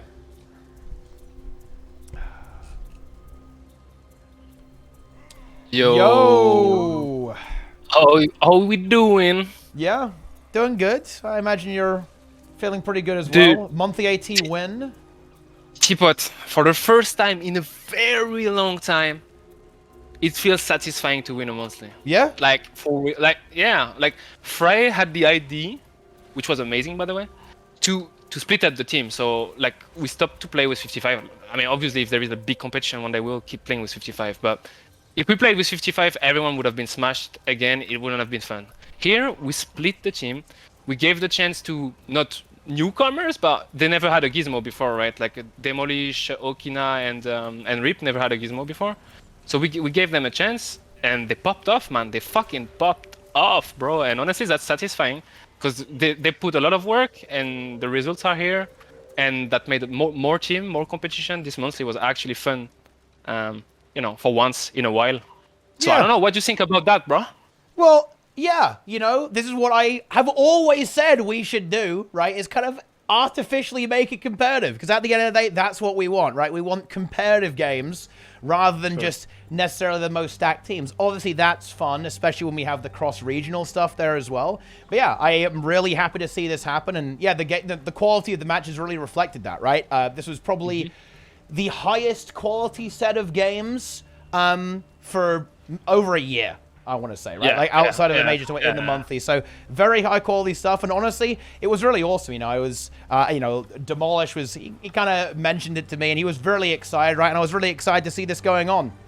Actually, these guys are, you know, these guys are shaking, you know? Yeah, it's not the like energy. me, it's not like me and boys and we go in the game, we are bored, you know? Dude, Demo, Reap, and Okies are shaking for the win, you know? They want that gizmo so bad, bro, you know? And honestly, it feels good. It feels fucking good. I like it. I don't know, I like it. I like the vibe. It kind of reminds me of an old competition vibe that we tend to forget, you know? And again, I have to say something. The meta is actually super fucking nice as well. Like, almost everything is meta. Like, no joke. Everything is good. Scrapper is good, but not too OP. Kata is good, but not too OP. Reaper is good. Thief is good. Mesmer...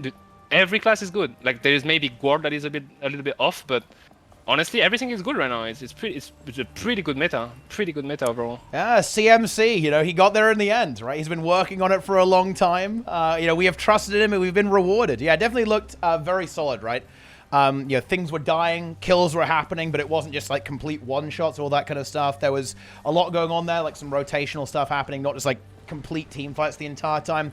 Certainly some exciting times. Very exciting times indeed. I think the big question is this going to be the new normal for the monthly? Right? Like, is this going to continue? Yeah. This is what we want to do now. So Fry, like, Fry had the thingy was where normally we should have played. We had like a lot of subs, right? We had Jesus as well, and we had Rom. We chose to play with Rip and Demo because that was just the choice of the month. But basically, next month we're gonna play with the people that didn't get to play. So it's always gonna, yeah, we are doing a bit the Robin Hood of Guild Wars. So that's kind of true. But at the same time, if it makes great competition, better matches, you know, might as well just do that. You know, honestly. And I hope that it's gonna motivate people to actually create teams and they see that they can actually win. You know, they can win without playing with 55. Like you can win a gizmo. You know, you can win it. Like, you can form a team. I can go for it. It's not impossible. You know, it's not like me and Freya are super hard carrying them. You know, we're good players, but they did super well as well. And I don't know. I'm kind of proud. I'm kind of proud of them in a way. I'm kind of proud. Yeah. Yes. You'll now cut them loose. You'll release them into the wild to create their own teams. And then challenge you next month. Having a gizmo. Exactly. Yeah, now they can brag around with the comment, you know, they can swag. Yeah, exactly. Yeah. Yeah, we absolutely love to see that. It's very good. PvP looking good, you know, it's like going in the right direction perhaps. You know, maybe one day ArenaNet will actually do something with it, you know? It's hopefully, honestly. Yeah, and I hope it gives people some idea to like make teams and make maybe tournaments, community tournaments, and so on. This is a good point with you know, Frey's bringing up here. Like, when is you know, are you gonna pressure Team USA to do the same thing? You know, they're gonna have to NA Robin Hood, you know, NA socialism gizmo, right, on NA. The thing is, like Naru says, Ilio is a gizmo goblin, bro. Yep. He won't let a single gizmo to anyone. So I don't think that's gonna ever happen, you know. But I don't know. That would have been, honestly, at some point. It's weird to say, but I wish NA server was closed and everyone was on EU, bro. I don't know. Like, for real, dude, I went on NA queuing. It's the most saddest thing I've ever seen in my life, Teapot. Like, for real. They don't have the same game as us. They don't. It's so fucking bad. Like, if they went on EU, okay, they would have pinged, but at least the game would be alive, you know? The game would be alive. Yeah, definitely a little bit of perhaps a more pronounced population issue on the NA region, that's for sure. But, you know, you never know. Maybe if Team USA divides their efforts, they battle each other, maybe the NA scene will spring to life. All that kind of stuff. I think it would definitely be fun to also have some, you know, some NA EU monthlies as well. You know, maybe 55, you know, takes a vacation to NA and battles Team USA sometimes and vice versa. I think that kind of stuff is really fun too, as well. Because, I think that what's really exciting about the tournaments, right, the community tournaments that we run, is that you do have the EU versus NA dynamic, right? When we have the EU AT, we find out who's the best team on EU and we find who the best team on NA is, but we don't know who the best team in the world is, right? And I think that's a super exciting dynamic to actually have at some point there as well. So there's a lot of potential there for sure. If you haven't been updated, like lately, we've been organizing like big in-houses, NA and EU, big boys, It's been like a week now. We stream it with the boys, like boys, me, and we pop like in-houses for like 3 hours, no joke. Like everyone is in. We have like 20 top players in there. NA, we have Naru, Zero Miss, Helio, boys. Everyone is actually playing. It's really fun. Like it's really fun. The scene is almost alive, Teapot. It's an inch away from being alive. Like I swear, it's really close, really close. If people actually try and make teams and see that there is not a single team crushing everyone, hopefully something is gonna happen, because that game is still our beloved game, like we cannot leave this game. It's just so good, it's just such a good game. Even if it's 10 years old, it's hard to leave this game. It's true. Everyone always come back. Everyone eventually always come back. It's actually insane. But so yeah, let's try to make it good. I don't know. Shout out to Fry, honestly. Shout out to Fry, because I wouldn't have the ID myself. He completely had the ID and I followed him. But yeah, shout out to him on that for sure. For sure. Impressive stuff. The Goblin era must come to an end. I can heal you. It's true. Man. But yes, do you have any final thoughts? Any final comments for the stream? Any for the final viewers? comments? Yeah, for the viewers, I hope this is gonna motivate you boys to create teams and like compete with us. And I hope that the in-houses as well that we organize teaches you a lot of stuff and help you getting better at PvP. And see you next month, bro. Yeah. Okay, I love to see it. In that case, I will leave you. Congratulations on your glorious victory and the rebirth of the PvP scene. Let's see if we can keep it up. Let's keep up the energy. Yeah.